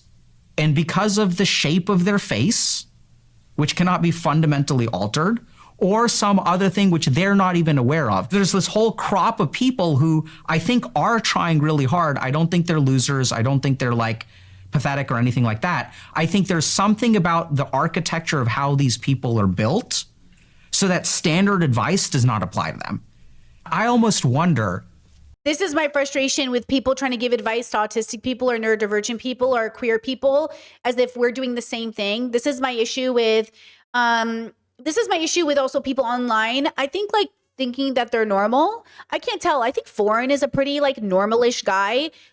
But why is D'Angelo sitting out here like he's not a freak? You know what I mean? Like, D'Angelo, you're literally a they, them. What are you doing? Like, you're they, them, he. They, them, he. Like, hello? Lock in. You think dating advice is going to work the same for you? Like, no. So obviously, like, Dr. K is working with gamer boys. He's working with these neurodivergent guys. He's working with these men that are following the advice and it's not working. I don't understand. And I think it is a bit like you pretending like you're not a weirdo too. And then I'm like, are you even a weirdo, bro? Because like when I stopped taking advice that was made for everybody else and I started taking like neurodivergent advice, my life got so much better, right? My life got so much fucking better. And that's why I try to give like custom advice to people, because yeah, whatever you're hearing from these things aren't going to work, which Dr. K talks about. It doesn't matter how much you go to the gym or get educated. It's not going to guarantee you a partner, which he says to his people. But how confusing is that? How confusing is that in a world where you've been told your whole life, if you just get an education, if you just get a job, you'll get a wife and you'll get the dream. Like you're acting like we're not systematically being told, informed that we are worthless if we're not partnered, which Dr. K is the only person sitting here and saying your worth doesn't come from partnership versus Jordan Peterson, who says it does. Jordan Peterson is fucking stupid. His work fundamentally says your goal is to find a mate. And Dr. K is the only one saying it is not about finding a girlfriend. He's saying there is a problem though, that you're not finding a girlfriend. And I agree with him. Your goal in life is not to be partnered, but it sure is an issue that you're not. Not because you're not partnered, but because why you're not partnered. There's a difference between someone who genuinely is like, yeah, I'm just good, bro. Like I'm living my life if I find them great. But that's not what this category of person is. This category of person is like, why are they partnered? Who am I if I'm not? What's going on? And I'm saying, I don't understand how you guys aren't understanding that. That these men, I understand. I want to punch down on these men too and just be like, oh my God, get over it. But as a girly who like understands there's something fundamentally deeper happening here, I am kind of interested in solutions, right? And I'm saying, well, what is that solution? And I'm saying, well, obviously philosophy, which people make fun of Dr. K for too, because he's a spiritual girly. People are like, oh, Dr. K is like anti-science and Dr. K is spiritual. And so that's and I'm like, so what? So now he can't be philosophical or spiritual and he also can't be this? It's like, pick and choose your lane. Which one can he be? Tell me. Which one is he allowed to be? Because I feel like any tool that works is the point. As long as it's good and as long as it's healthy, that's the point. Okay? And that's why I'm so like confused about what you want from people. And also, is your life supposed to be the reflection of the goal as well? Chat says also D'Angelo is neurodivergent. Okay, shout out to neurodivergent girlies, right? So again, like I'm here, I want to criticize too. I just feel like, so what is the advice then? Because if you just want to make fun of men and be like, you're single for a reason, yeah, I'm here with you. But what is actually the solution? Like I told my little brother the other day, because he wanted to date with a girl. And he said, Britt, like we had the same values. I don't get it. And I said, bro, it doesn't matter. You can have two really great people together with the same values. It doesn't mean that's your person. And he's like, well, I don't get it. That's like, but that's how everyone says it works. Well, I'm telling you right now as your sister, that's not how it works. And that's why people are getting divorced. You would have settled for this girl would have settled for you, and you would have been divorced in 10 years. You need a woman who loves you as the consciousness that you are. And you need to love this woman for the consciousness she is. Not only values, because that's important, that's one half of it, but loving the person for exactly who they are. Okay, not the version of them they will be, not anything else, that person, okay? And that's the problem. He is young, okay? He's been told, the world has been told, I was told I had to deconstruct from this lesson as well. It's the same lesson about dating we give it about jobs. Go to college and get a job and you'll buy a house. But we know that's not true. But that's the thing. You have to understand, men as a group are still deconstructing the fact that it is not true that if you have a good job and you're a nice guy and open doors, you'll find a wife. That is not true. That is a lie patriarchy has sold to you. It's not true. And they don't know that yet. Okay? They don't know that yet. And I'm saying they might not know it for a while. And I'm saying, yes, sometimes I just want to punch down and be like, you're fucking stupid and you don't know left from right. And that's why you don't have a girlfriend. But the truth is, it's because none of us are owed a relationship, including gay people, non-binary people, queer people. I have to tell this to my queer girlies too. My queer girlies, I have to tell it to them too. Hey, I love you, but you're not owed a wife. You're not owed a partner. And they're like, yeah, but I want one. Okay, girl, go get a dog. You know what I mean? But like, I get what they're saying. I'm lonely. I would love to share my life with somebody. Loneliness is not just a male issue. It is more prevalent, I think, in conservative bubbles though. Right? Definitely. Okay? Absolutely. All right, let's go back to this. Is there a mechanism in a human being that if your genes know they're dying out, what would they trigger in your mind? Right? And I think what they would I do think Dr. K also needs to stop having like advanced conversations on the most reductive podcast that's ever existed, because no one is smart enough in this audience to even have that conversation with him. Because we are evolved animals on a planet. There's some biological like impact that is being had here, obviously. But even Hank tried to have this conversation about the birth rate, where Hank Green was like, hey guys, it actually is really bad that we're not having babies. But I'm not saying you should have babies. I'm just saying we have to prepare for it, because I do think a lot of people are missing the point that like, hey, it's actually like really bad that we're not having babies, it's just bad because we're not planning for it. We have to get closer to each other. If we're not going to have babies, we actually need to start moving closer to each other. We need to actually start leaving our countries. Like, do you understand that if human beings start to disappear, you have to abandon your country? You will have to eventually abandon your land, or you'll have small ecosystems that will be inbreeding with each other. Are we going to go back to marrying cousins and siblings? Like, hello? So you have to understand that as we progress to less babies, which we should, if we are going to do that, make sure we also give up on the idea of like maybe ever having, certain things ever again, or certain kind of infrastructure, or whatever else, like resources, right? So that's okay. But like, make sure you're ready for it. Trigger is exactly what we're seeing.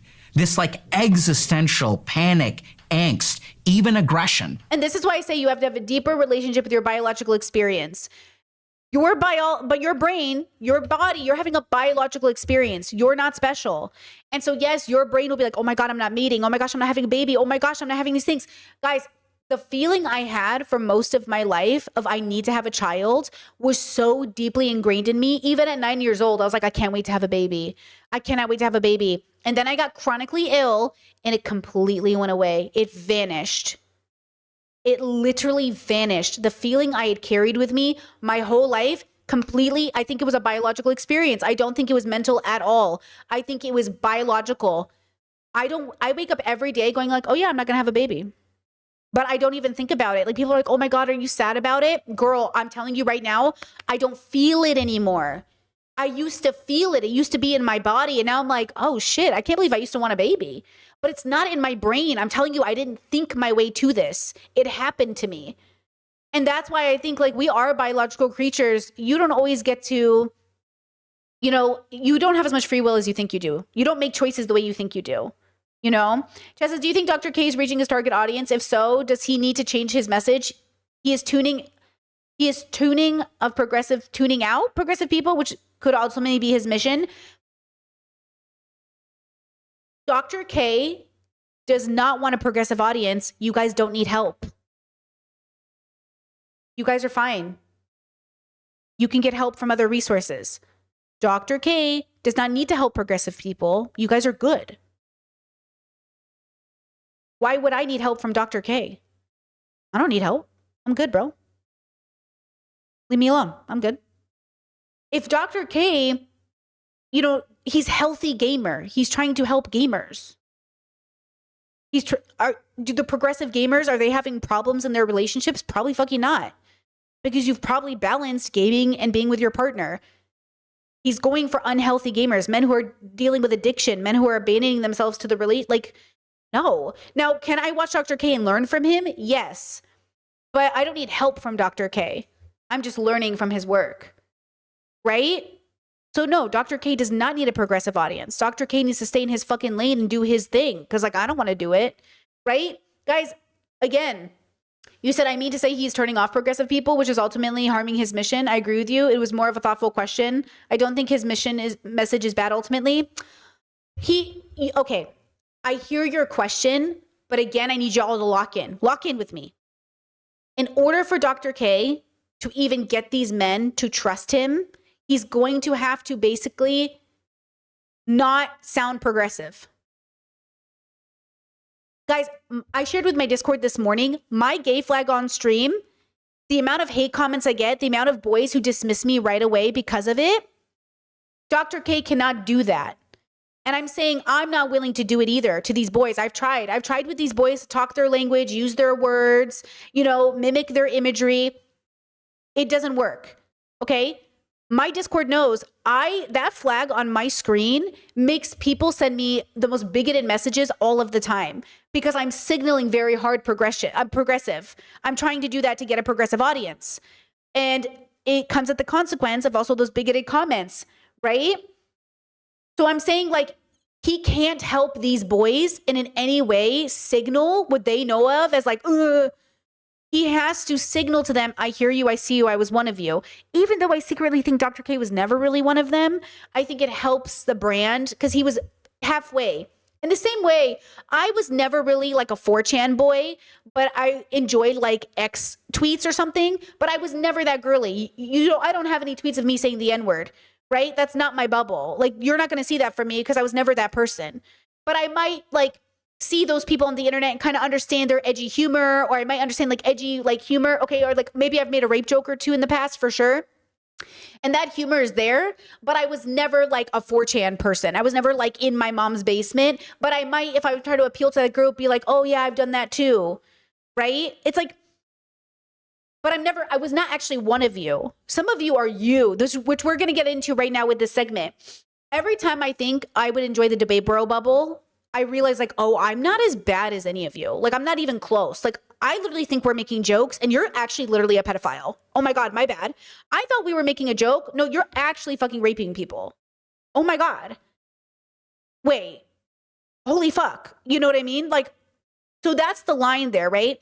Dr. K was never actually an incel, but he was Indian in America and nerdy. And of course, because of white supremacy, he was seen as like less attractive.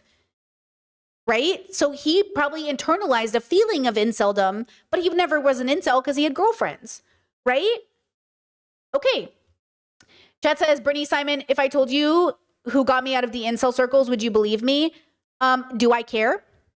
Because you got yourself out of it. Nobody got you out of those bubbles. You got yourself out. You're like, you know what I'm saying? It's not, Dr. K is not going to save these incels. The incels will save themselves by listening to Dr. K. Dr. K isn't going to do the work. Whoever you're about to say isn't going to do the work. See, this is what I'm saying. Stop giving people the credit for your work. Okay? That's what I'm saying. And it doesn't matter. You could tell me Hitler helped you get out of incel bubbles. I'd believe you. Okay? And it's not Hitler. It's not, you know what I'm saying? You're missing the point. This is why the world sucks. Because people literally don't understand you are an animal on a planet having an experience. You're nothing more and nothing less. And that's pretty significant. It's pretty significant to be an animal having an experience, right? But you're doing this thing where you don't understand anyone could have helped you out of the incel bubble. It could have been Hitler. It could have been your mom. It could have been Nick Fuentes. It could have been a priest. It could have been Dr. K. It could have been D'Angelo. But like, it doesn't matter. The point is you took something they said and elevated yourself out of a bad place into a better one. That's what I'm saying. I'm saying your brain is doing the work. Your consciousness is doing the work. Okay, listen to this. Entitlement. Because if these men do not behave in this way, they're literally going to die out. Okay. Whoa, I did not have the right read on this dude at all. No wonder men are violent. Women aren't having sex with them. Yes, he's basically rationalizing, justifying. You know, I had a bad read on D'Angelo when I first saw him because I really hate passivity in people. Like slow drivers are the cause of most accidents. I think passivity is a weakness of character, but I also mistake, as I often do, people with my personality type as being good people because I'm a toff. You know what I mean? And so when I see like a Siko being abrasive, I'm like, hey, are you a good person? Or when I see an abrasive debate bro, I'm like, hey, are you a good person? But they're not. They're bad people. But that abrasiveness in people, I see it as a good thing because I'm abrasive and I use it to defend people and stand up for people. I also use it to make mistakes. Oops. But also passivity in people I always think badly of. But then I got to know D'Angelo better and I was like, oh, I like D'Angelo. I mean, I feel like I could take him in a fight, which isn't that great. But also I like D'Angelo. And when it came to it, he stood up really well for victims. You know what I mean? And so it's like, but that read on people is interesting. Oh, that read on people. I got a bad read on people. Your read could still be bad. Your read is ongoing. Your read isn't one off. It's continuous, right? Violent inceldom. It makes perfect sense because there is a kill switch inside the incel that basically says, my lineage is going to die. I need to be violent towards women. Where'd he get that doctorate from? We're gonna get into it real quick. I got got something for you. For the folks that aren't initiated, Dr. K's whole shtick is being a mental health advocate for male gamers. Hence, he calls himself the healthy gamer, right? So it on the surface level, it sounds kind of valiant. Like you have this demographic of people that are stereotyped to be bad with interpersonal relationships with the opposite sex or whatnot. And he is the Nordstrom. He is the fix. He is the person that comes in and helps them with their mental health. Beyond his nostrum for men's mental health crisis being a red pill that doesn't fix men's problems, he also... Hold on. Chad says, just a counterpoint, Dr. K could also be grifting somewhat. Edgy content does get more attention, make more money. I'm not saying that that's the case, but his views on edgy videos get higher. Do you mean his YouTube channel or his TikTok? First of all, I think he should get off TikTok. I don't think his content's good there. But on his YouTube channel, I feel like he doesn't use a lot of clickbait or rage bait or anything. I feel like he's just communicating to that bubble really well, but I don't know. You know, Chessa sounds like D'Angelo is the Aang to your Toph. 100%. 100%, bro. 100%. Yeah. 100%. Let's see. Which is why I love D'Angelo, but I also understand why I'm like, you know, and like I say that as somebody who likes D'Angelo, but you know, maybe I think there's a problem with content creation. I used to do that. I used to be very like, I tried clickbaiting for a while. I was like, is this helpful? Or like rage, or not clickbaiting, rage baiting, but like sensational video thumbnails. And I was like, yeah, I don't like this shit. It's not my best work. My least best work is when I do that. Yes, it makes money, but it's also my least best work. And so that's what I'm trying to say is like, you have to understand what people are going through. We're trying to make money. We're trying to make a living. It's really hard out here when most of the people won't watch you unless you do those things. So that's where the temptation comes in, right? And that's the struggle. The struggle is like, fuck, I don't want to talk about every trending topic, so I'm always trending. Like, I'm exhausted. I want to have real conversations, but that's the sacrifice you take to sort of build a platform. So I get it. Yeah, I could see that, right? That Dr. K has to fall into that for branding. But it's like, ooh, you know what I mean? It's kind of frustrating, you know? Packages the pill for men as misogyny. The framing of men losing access to women as a loneliness epidemic or crisis is the very language that leads to violence against said women and femme-presenting folkdom, because it speaks to an entitlement to human beings, which is unequivocally slavery. Thus the rolling back of rights left and right, various countries. This is why when you ask these man them, what do they love about their wives? It's often domestic chores, cooking, cleaning, and pushing out children. Dr. K does far more than just spout that type of inceldom. This is from a interview that he did where he, in the presence of other women, finally, they're not just talking about women and the consequences that befall them without them present. But yes, the shocking truth about NoFap. A couple of things to understand. So there are a lot of traditions that abstain from sexual activity. I think we don't study. Yeah, Chet says I agreed with the point about the label loneliness epidemic. I agreed with 99% of this video, just heads up. I watched it by myself this morning. 99% of this video is on point. I'm just saying why we come to different conclusions. And also, like, I don't care if you like Dr. K. I just need to say that out loud. I don't give a fuck. You can hate him for all I care. You are not obligated to like people on the internet or anywhere. You're not even obligated to like your neighbors. You don't even have to like your own mother. Right? So just FYI. Chess says, I didn't realize he worked with Steven so often. Oh, he works with Steven all the time. Steven has a rotation of people that come on, right? Like, yeah. Like, it's one of the biggest podcasts ever, literally. And if I was in Dr. K's position, I would also go on this podcast. But I'm not in his position, so I can't. But I would tell you, if I was doing Dr. K's work, I would go on this podcast. Okay? But I probably wouldn't be as... Yeah, if I was doing Dr. K's work, I would have to. But if I was doing anyone else's work, I wouldn't have to as much. And I could be more critical, right? It just depends on the work you're doing, which again is the point. Like, again, this goes back to this idea that like, oh, we don't care if ICE picks up MAGA people, so we're not going to fight for them. No, ICE can't be picking up anybody off the street, guys, even if they're MAGA. Like, what's the point of your work? Is your activism to dismantle ICE? Then you care about everyone ICE picks up. If your goal is only to care about people who didn't vote MAGA, then that's different. My goal is to abolish ICE. My goal is to say ICE can't touch anybody. I don't care who they voted for. So again, it always goes back to like, what is your goal as a community? And then moving off of that, everyone plays a different role, right? Study those traditions very well. And I think the key thing to understand, I personally think that celibacy and abstinence from sexual activity can be incredibly powerful. And so I think part of what we have to remember, right? So if we don't have any evidence for something, why do so many people believe it?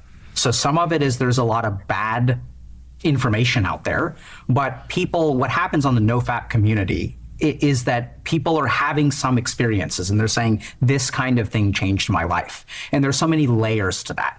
So the first is that I think NoFap is kind of a way to wrestle with any kind of behavioral control. So if we look at people who are addicted to pornography, we talk about all of these negative impacts of this cycle of, I don't have anything to do anything today, so I'm going to jerk off, and then I have no meaning, no purpose, no dopamine. So I'm just stuck in this cycle. So they want to break the cycle and they just pick one thing. And I think just challenging yourself from a self-control perspective, I completely agree with what Malik says. There may not be a physiological thing going on here, but just challenging yourself and saying, hey, this one thing messes up my relationships, messes up my dopamine, messes up my purpose and my motivation. I'm going to take control of this and it'll change my life. I'm not going to put you through this. This man is justifying not busting nuts. I really just listened to somebody with a doctorate say, if it's not true, why do so many people believe in it? As someone that is not ashamed to admit that I tried out NoFap when I was younger and in my productivity bro phase, please listen to me. When I tell you to please bust a nut, please bust nuts. If you want to, big up my ace folk them. But also the ace folk them be busting nuts too. When come, let's say, don't come, I retort, in fact, do come, please. Okay, we use that gif a lot in the Discord. So obviously, I agree with both. I think Dr. K is right, and I think Foreign is right. I think discipline and challenging yourself can be beneficial, which is what Dr. K said, can. And I agree with Foreign, you guys need to masturbate. Jesus Christ, fucking touch yourselves already. Don't send me the videos, but you need to touch yourselves, okay? So I agree with both. We got to stop being obsessed with celibacy and not coming. And also, it can be helpful. I think there's an issue. I'll have boys. When I was working with boys more, I don't work with men anymore. But when I was working with men directly, they'd be like, Brittany, you're so disciplined. Have you done NoFap? I was like, yeah, I've participated in not literally NoFap, but I have tried to abstain from masturbation. And they're like, did it help? Did it help? And I'm like, honestly, bro, it drove me kind of insane. I think it's why people are crazy. I think you guys need to be masturbating. They're like, no, it's a distraction. You're all about discipline. I don't get it. And I said, look, the discipline should actually get you to a place of groundedness. You should be more calm. You should be more stable. If the discipline you're engaging in, if the meditative practice you're engaging with is making you worse, then it's not working for you. And it didn't work for me. It wasn't beneficial for me. And I do find it to be non-beneficial for people. If you look at porn as this evil thing, the way people look at drugs, I think that's the wrong way to have a relationship with things. Drugs and porn, yes, can be destructive, can be very dangerous for you, but they also can be neutral. They can be really good for you. So you need to decide, am I going to have the relationship with drugs that says all drugs are bad always? Or am I going to have the relationship that says, hey, drugs for some people really work out and drugs for some people don't? And I just think that's the way we should have that relationship. And I think that's the issue is we keep trying to say is porn bad? Are drugs bad? It depends on the person. It depends. And they don't like that answer. Nobody likes that answer. You know what I mean? And so I think that's the issue, right? It's interesting that the boy bubbles are always coming up with all these ways to be disciplined, but no one's actually asking themselves the real question of why do I want to be disciplined in the first place, right? Chad says, how can porn be beneficial? I'm actually asking.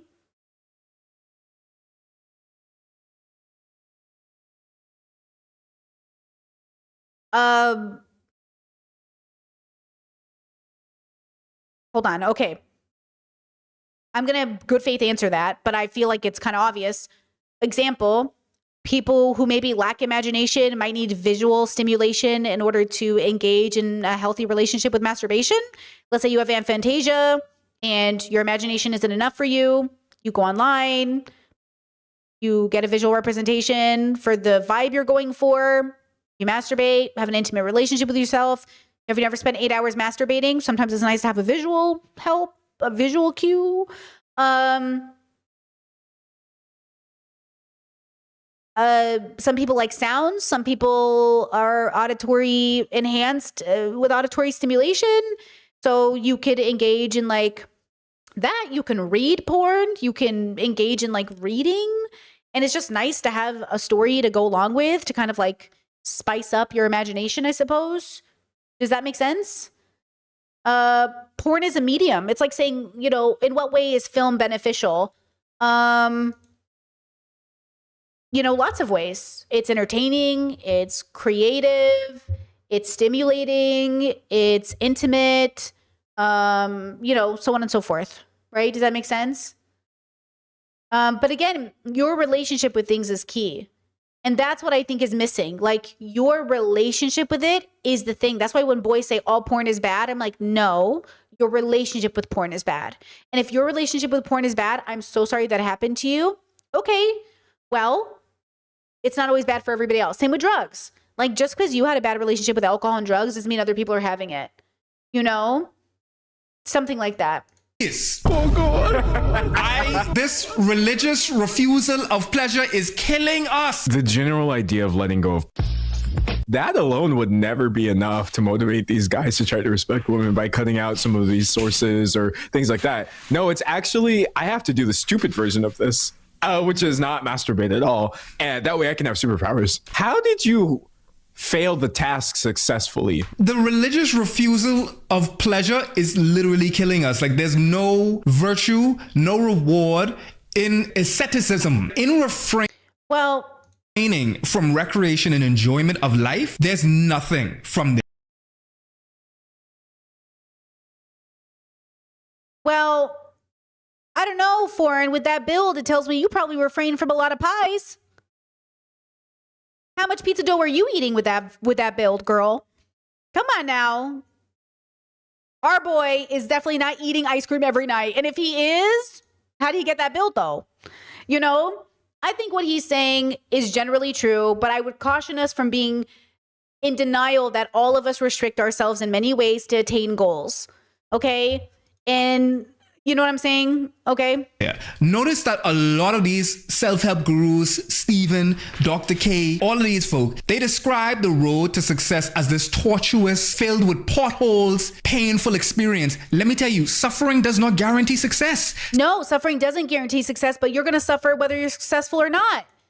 The myth that life is suffering is only that you will not learn to suffer wisely. That's why I say you are suffering unwisely. That's your problem. The biggest problem with men bubbles is you are suffering unwisely. But all of life is suffering. But it can be a joyful suffering. You're just not having a joyful suffering because you're in survival mode, right? Same thing with cutting. Like, some people I talk to in gym bubbles, they're like, any cutting, any denial of food is an eating disorder. And I'm like, okay, no. Some of y'all are just you have an eating disorder, and that's fine. You're valid. But like, me counting calories is because, like, I don't even recognize when I've had 5,000 calories unless I'm paying attention. Because I can eat, okay? And I'm not trying to eat, like, you know what I'm saying? So I have to count calories. And also, sometimes I eat, like, okay, I've been on the zucchini thing right now, and 400 grams of zucchini, according to the internet, is like 65 calories. Guys, zucchini is really filling. I could eat zucchini all day and not hit my calories, and then wonder why the fuck I'm, like, dead the next day.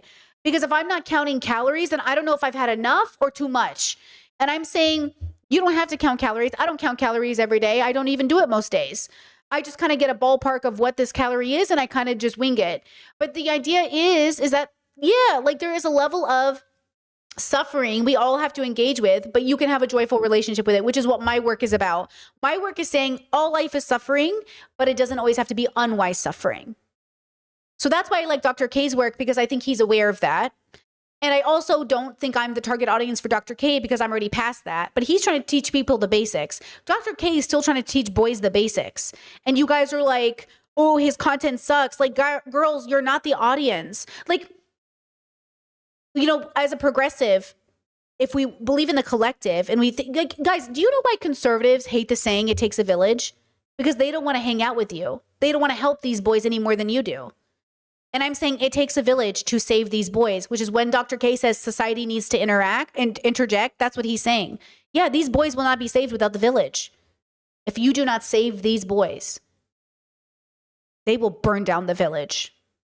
And I'm saying that is not women's job. That is the men in life to deconstruct. Men as a system is the village, and it needs to deconstruct in order to save the boys that it's killing. But that's what patriarchy is. Patriarchy is a really toxic fucking village. And I'm saying, like, you know what I mean? Like, it does take a village. But not everybody in the village has to play the same role. So again, you don't have to do nothing. Women don't have to do shit. But the village has to do something. But again, that has nothing to do with me. Okay? Success could be in spite of suffering, not because of it. You could suffer and just die. What Dr. K is prescribing here is simply dangerous. First of all, he did not make a prescription. That's number one. I did not hear a prescription in Dr. K. He said can. He did not say ought. So again, is Foreign being intellectually dishonest, or is Foreign just trying to get those easy views? Those easy thumbs up from his audience? Oh my God, did I just spit on myself? Like, why did he say that? Dr. K never made a prescription. Is that, like, what's happening here? If you, as a man, if your goal is to glow up and tap into new levels of masculinity that will attract women with, I don't know, pheromones or some shit, not beating your meat will not help with that. If anything, it'll make it worse. I made a video a while. Yeah, like no FAP will not... No FAP should not be about having a better relationship with women. It should be about having a better relationship with yourself. But even engaging in no FAP, if it's not for just funsies, then like that's not real meditative practice, right? Back about gym cells and essentially Chat says, I think some of this is different bubbles interacting, ? Exactly.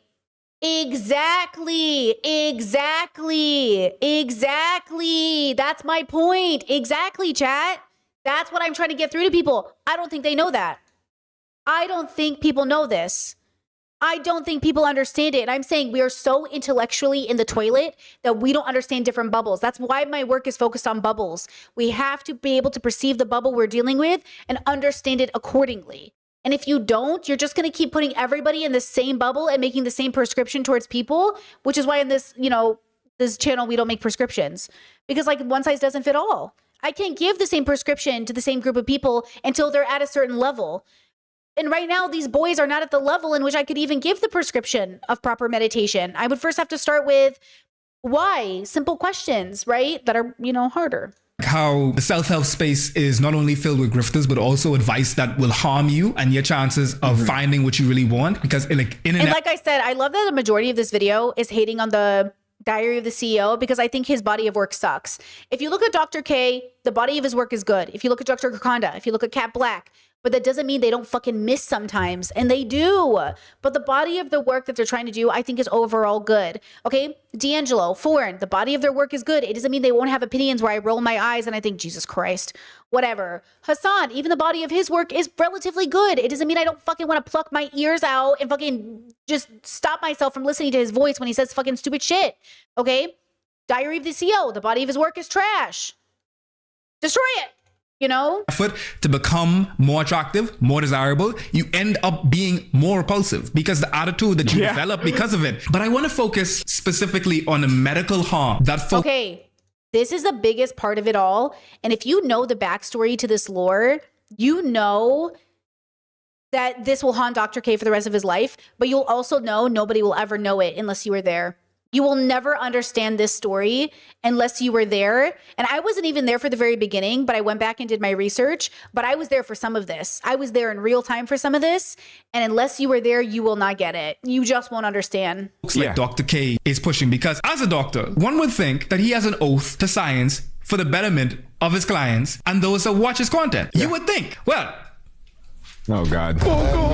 The Massachusetts Board of Registration in Medicine recently concluded a 2-year investigation of a complaint filed against Dr. Alok Kanogia of Healthy Gamer. The investigation found that he engaged in conduct that undermined the public confidence in the integrity of the medical profession in his interviews with the late streamer Reckful. You're probably wondering what exactly they're talking about. And okay, so again, I don't blame Foreign for not having the research and not knowing, but the man who filed the complaint, the man who made that complaint happen was Mr. Girl, a person who was banned off YouTube, as far as I know, who, yes, we all had a collaboration with back in the day, who we all regret talking to because we ended up finding out he was not only racist and a pedophile, but a bunch of other things, okay? Like he's weird. He's very dangerous, but he has a vendetta against Dr. K.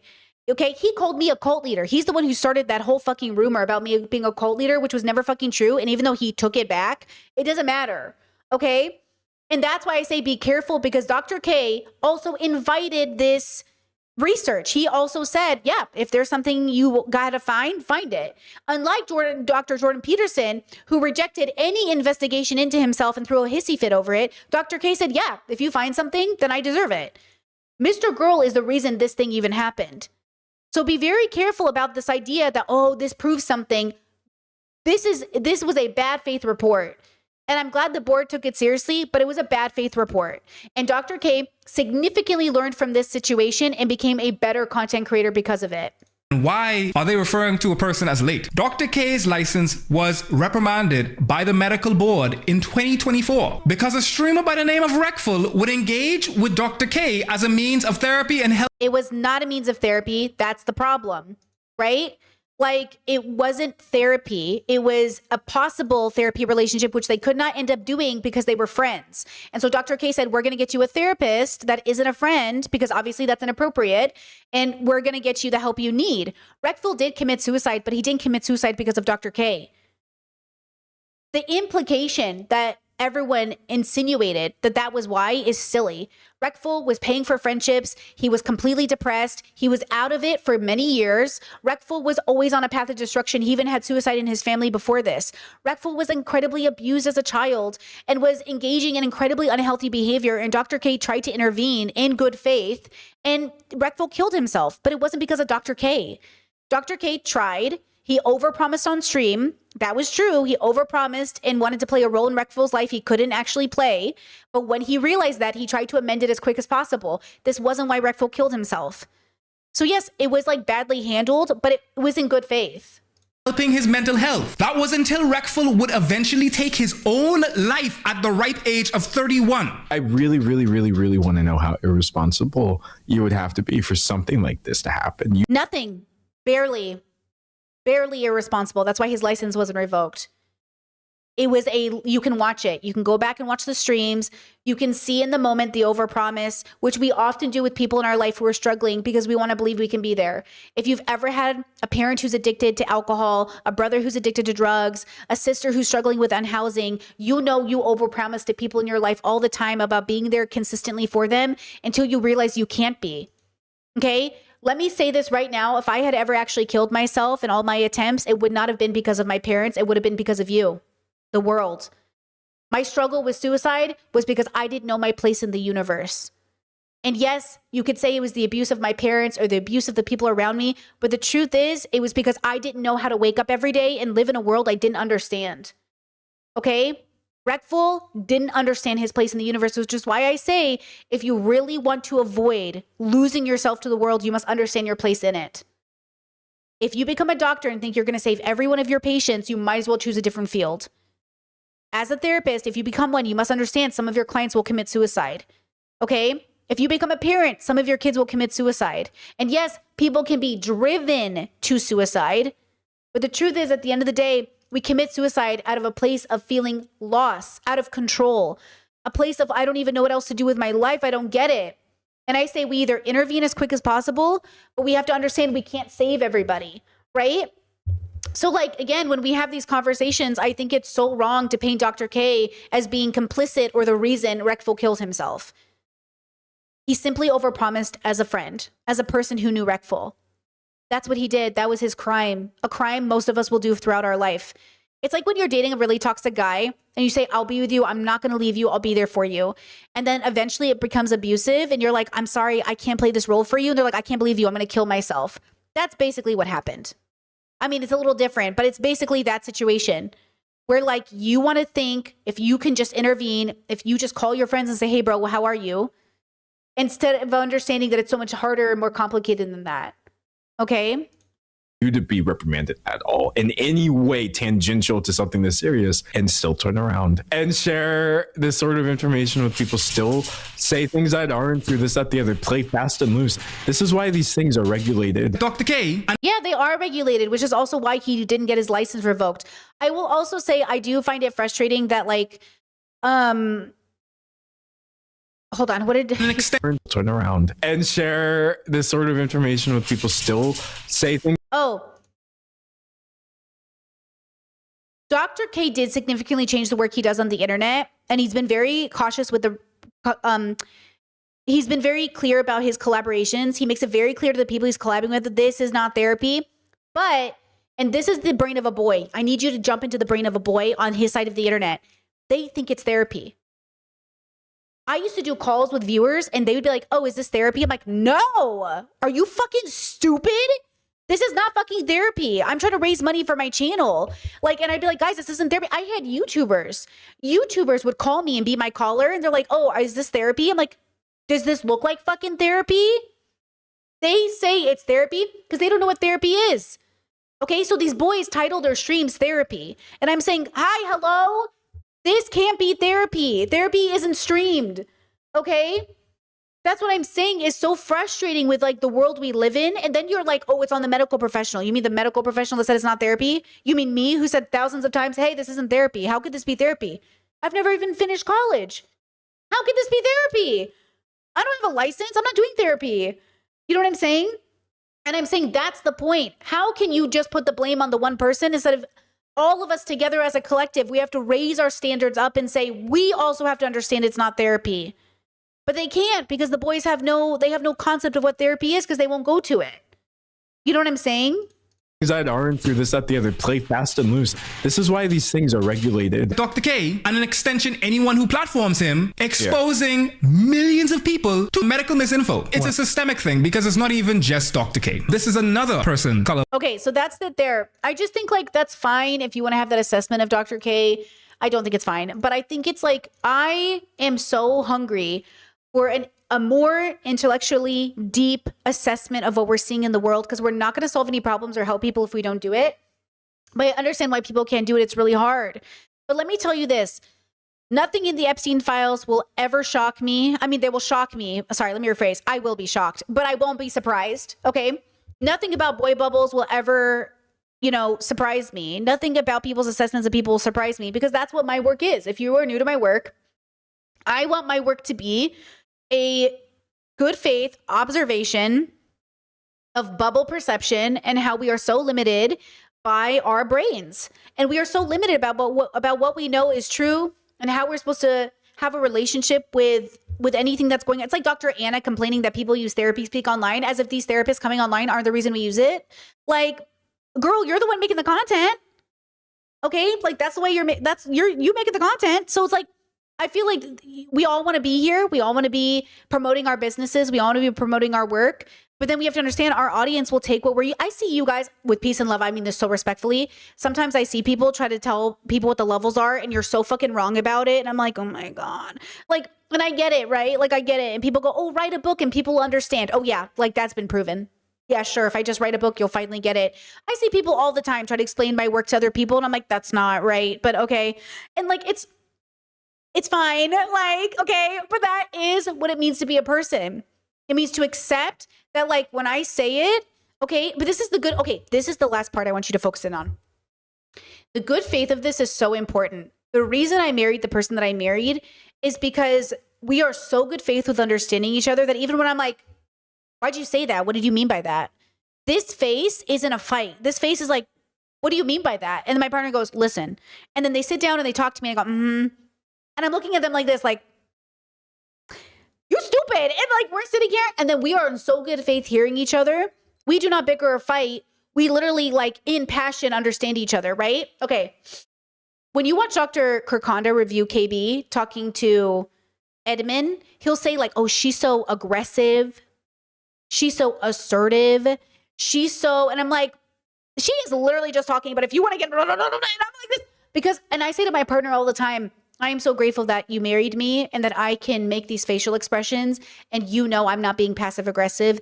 I am not rolling my eyes because I hate you. I'm rolling my eyes because I'm like, that's stupid. You want to say it again? But at the same time, like I'm happy to be wrong, but I'm so good faith that even my eye rolls are good faith. That I'm so honest that even when I'm like, sounds dumb, bro, tell me more. It's taken with such love and we talk to each other with such love. And that's the point. Other people could see it though and say like, oh my God, the disrespect. you have to have such good faith about what you're saying in order for people to hear you. And I try to be so good faith with people. And I try to say, yeah, but when you say this, you're saying this to other people who are hearing you. You might not mean it that way. But if you're trying to signal to this group, you might want to change the way you're saying it. And the question is, do they need to change the way they're saying it to signal to a different group? Like sometimes men will come to my audience and be like, Brittany, you used to be so much more nuanced. And I just feel like you're a misandrist now. Look, I'm literally not a misandrist and I don't think anybody should be, but correcting men who are willing to say I'm a misandrist isn't worth my time, because if you intellectually think I am, you're not smart enough. Or you might be smart enough, but you're not engaging. But I understand why you might think that, but I don't need to change my brand to cater to men who write me off as a misandrist. Now, will I change my brand to make sure the women in my audience know I'm not a misandrist? Yes. Because I need you to know, girls, our goal is not to be a misandrist. Being a misandrist makes no fucking sense, philosophically or intellectually, right? But that doesn't mean, right? Like, see how I pick and choose how I change my language to cater to which group? And this is the thing, okay? That good faithness can't show up and without two parties engaging. Listen to me when I say my most embarrassing collaborations were with how stupid and foolish and naive I look, going in so good faith in certain conversations only to realize I'm being fucking played. Like, I feel so fucking stupid. But to be fair, like, I'm not going to feel stupid for being good faith, but I'm going to be more cautious about how I engage. And that goes for progressives too. I try to look at everybody with such good faith, but I don't know why we're pretending that progressives are perfect people. But I will say they are safer generally than conservatives, right? I assume all conservatives are bad faith, period. But the ones who are more on the fence, some of them are just looking for consistency, community, and structure like everybody else. We just don't know where we're finding it. And again, like, you know what I mean? Like, I'm trying to meet people where they are, but I also have to pick and choose my battles, you know? Kat says, wait, are there any channels with doctors that mostly just talk to other doctors? Sometimes the serious topics I don't want to hear, podcasters avoid nuance. I don't think so, because at the end of the day, it's still just publicity. At the end of the day, it's still just, you know, there are some like debate bubbles that are more like intellectual bubbles that get less views, but at the end of the day, it's not like, why would a doctor ever spend time online doing stuff for the funsies when they're busy trying to like build a practice? Like, imagine these doctors are still running a practice and they're trying to make content. The content is just a billboard for their work, ultimately, right? I just don't think it'd be, you know, I don't think there's a space for that exactly. Though, I mean, sure, I'm sure some people try, right? Because that Brittany on that Socrates grind, writing is a memory aid, not an exercise in truth seeking. I'm only half joking. I get the general contempt for Socrates, but I also do agree here. Well, I mean, I love a little Socrates, you know what I mean? I love reading a little Plato, Socrates via Plato. Like, I love it. But that's the point, is like, read it and see what it is. Like, read everything and dissect it for what it is. I think the issue is we keep trying to only read good authors. And I'm like, read everybody? No book bans here. Read all books, even bad books. But then decide who you're a fan of. Again, oh, I'm a fan of this work. What does that mean to you? Oh, I'm a viewer of this work. Oh, yeah, I've read this work. Like, what does that mean to you? You know, what does it mean to be a fan?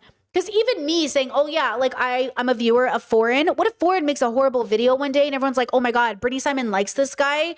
Fuck, like, Jesus Christ, guys, come on, grow up. Can we not fucking like people without also saying, like, yeah, bro, like, sometimes people say shit. I'm like, same thing with me. But that's what makes people hesitate. That's why I'm saying, like, you have to be realistic at some point about the variations of disagreement we have in order to move the world forward without you also shaking hands with Nazis. I'm not telling you to shake hands with Nazis. I'm talking about progressives, right? Like I said, I don't hate Hassan. I don't hate him. I'm very critical of him, but I don't hate him. He's more on the right side of history than other people, but that doesn't mean he doesn't have flaws. Same with myself. I'm on the right side of history. That doesn't mean I don't have flaws. That doesn't mean I expect, you know, people call me out all the time and I adjust every day. But just because you're calling someone out doesn't mean you're right as well. You can call people out and be wrong, right? But you have to know why you're doing it and explain it. Explain why you're doing it. That's what this is at the end of the day, okay? Chet says at one point, most of us watched ContraPoints, let the bomb sink in. Yeah. ContraPoints was a great example. Heck, I've collabed with ContraPoints. That's what I'm saying. What I learned in that bubble, very toxic bubble. That whole bubble is very toxic. That's why I look at FD Signifier a little sideways when he loves Lindsay Ellis. Because like Lindsay Ellis, she was very cruel to me unnecessarily. But I don't, I get it. It was a long time ago. Maybe she's changed, but I doubt it. If I look at her work to indicate change, I don't see it. But let me just tell you, behind the scenes, these girls are ruthless. They're mean girls. At least they were all those years ago. But that was me being autistically good faith in a bubble where I thought we were all doing the same thing. You know what I'm saying? That was my naivety, going into that bubble thinking, oh my God, we're all here to like build bridges and oh my God, how fun. And then Natalie invited me to hang out and then boom, you saw how that turned out. That's what I'm saying. I'm okay with them being flawed, but I'm also not going to hold my tongue about that flaw. Do you know what I'm saying? Like I can't trust you unless you admit it out loud and say with your chest that I did something wrong and my bad. And they go, okay, my bad, Dap. And then we're good again. That's what I'm saying. I'm fine to build bridges with people that are like, oh, my bad. Okay. I don't need you to do much. I just need to know you understand that what you did was deeply unethical and then move on from it. And so I'm saying, like, I don't know. Is anybody really safe? Nobody is safe enough to vouch for, but it's okay to say, hey, I like them, but like it is what it is. You know what I'm saying? Like, hey, I like their work, but, take it with a grain of salt. They're still people. You know what I'm saying? Just do that. I love Kat's work, but sometimes I think she's fucking off the mark so much. And it is what it is. Sometimes I look at my old content and I say, girl, off the mark so much. But I see your good intentions. That's it. And move forward. Move forward. Human's gonna human. Okay? Nobody should be on a pedestal. Okay. With that said, I'm gonna go edit my pod. How do you know if the guy you're dating is on the Epstein list? That's a great question. Thanks, Brittany, for asking it. Okay. Another dating advice video people have been asking for in general, but I'm going to wrap it into Epstein because now more than ever in 2026, you cannot be dating these men who are on the fence about ICE or Epstein or MAGA. Okay. We cannot be on the fence about bigotry and this administration. This is serious. And too many women right now are dating really bad men. Okay, girls, get out of the cycle. You want to talk about loneliness epidemic? Women willing to date men on the fence. That's an epidemic. You're so lonely that you're willing to date a guy, you know what I'm saying, who's so about Trump. That's a loneliness epidemic if I ever heard one. Girls are lonely too, guys. Girls are lonely too. Okay, it's not just boys. Everybody's lonely. And I'm saying you better check yourself before you wreck yourself. Okay. All right. I'll see you guys tomorrow. Have a good day. Take care of yourselves. And shout out to D'Angelo and Foreign. Love the video overall and wishing everyone the best. Okay. Bye. Bye-bye.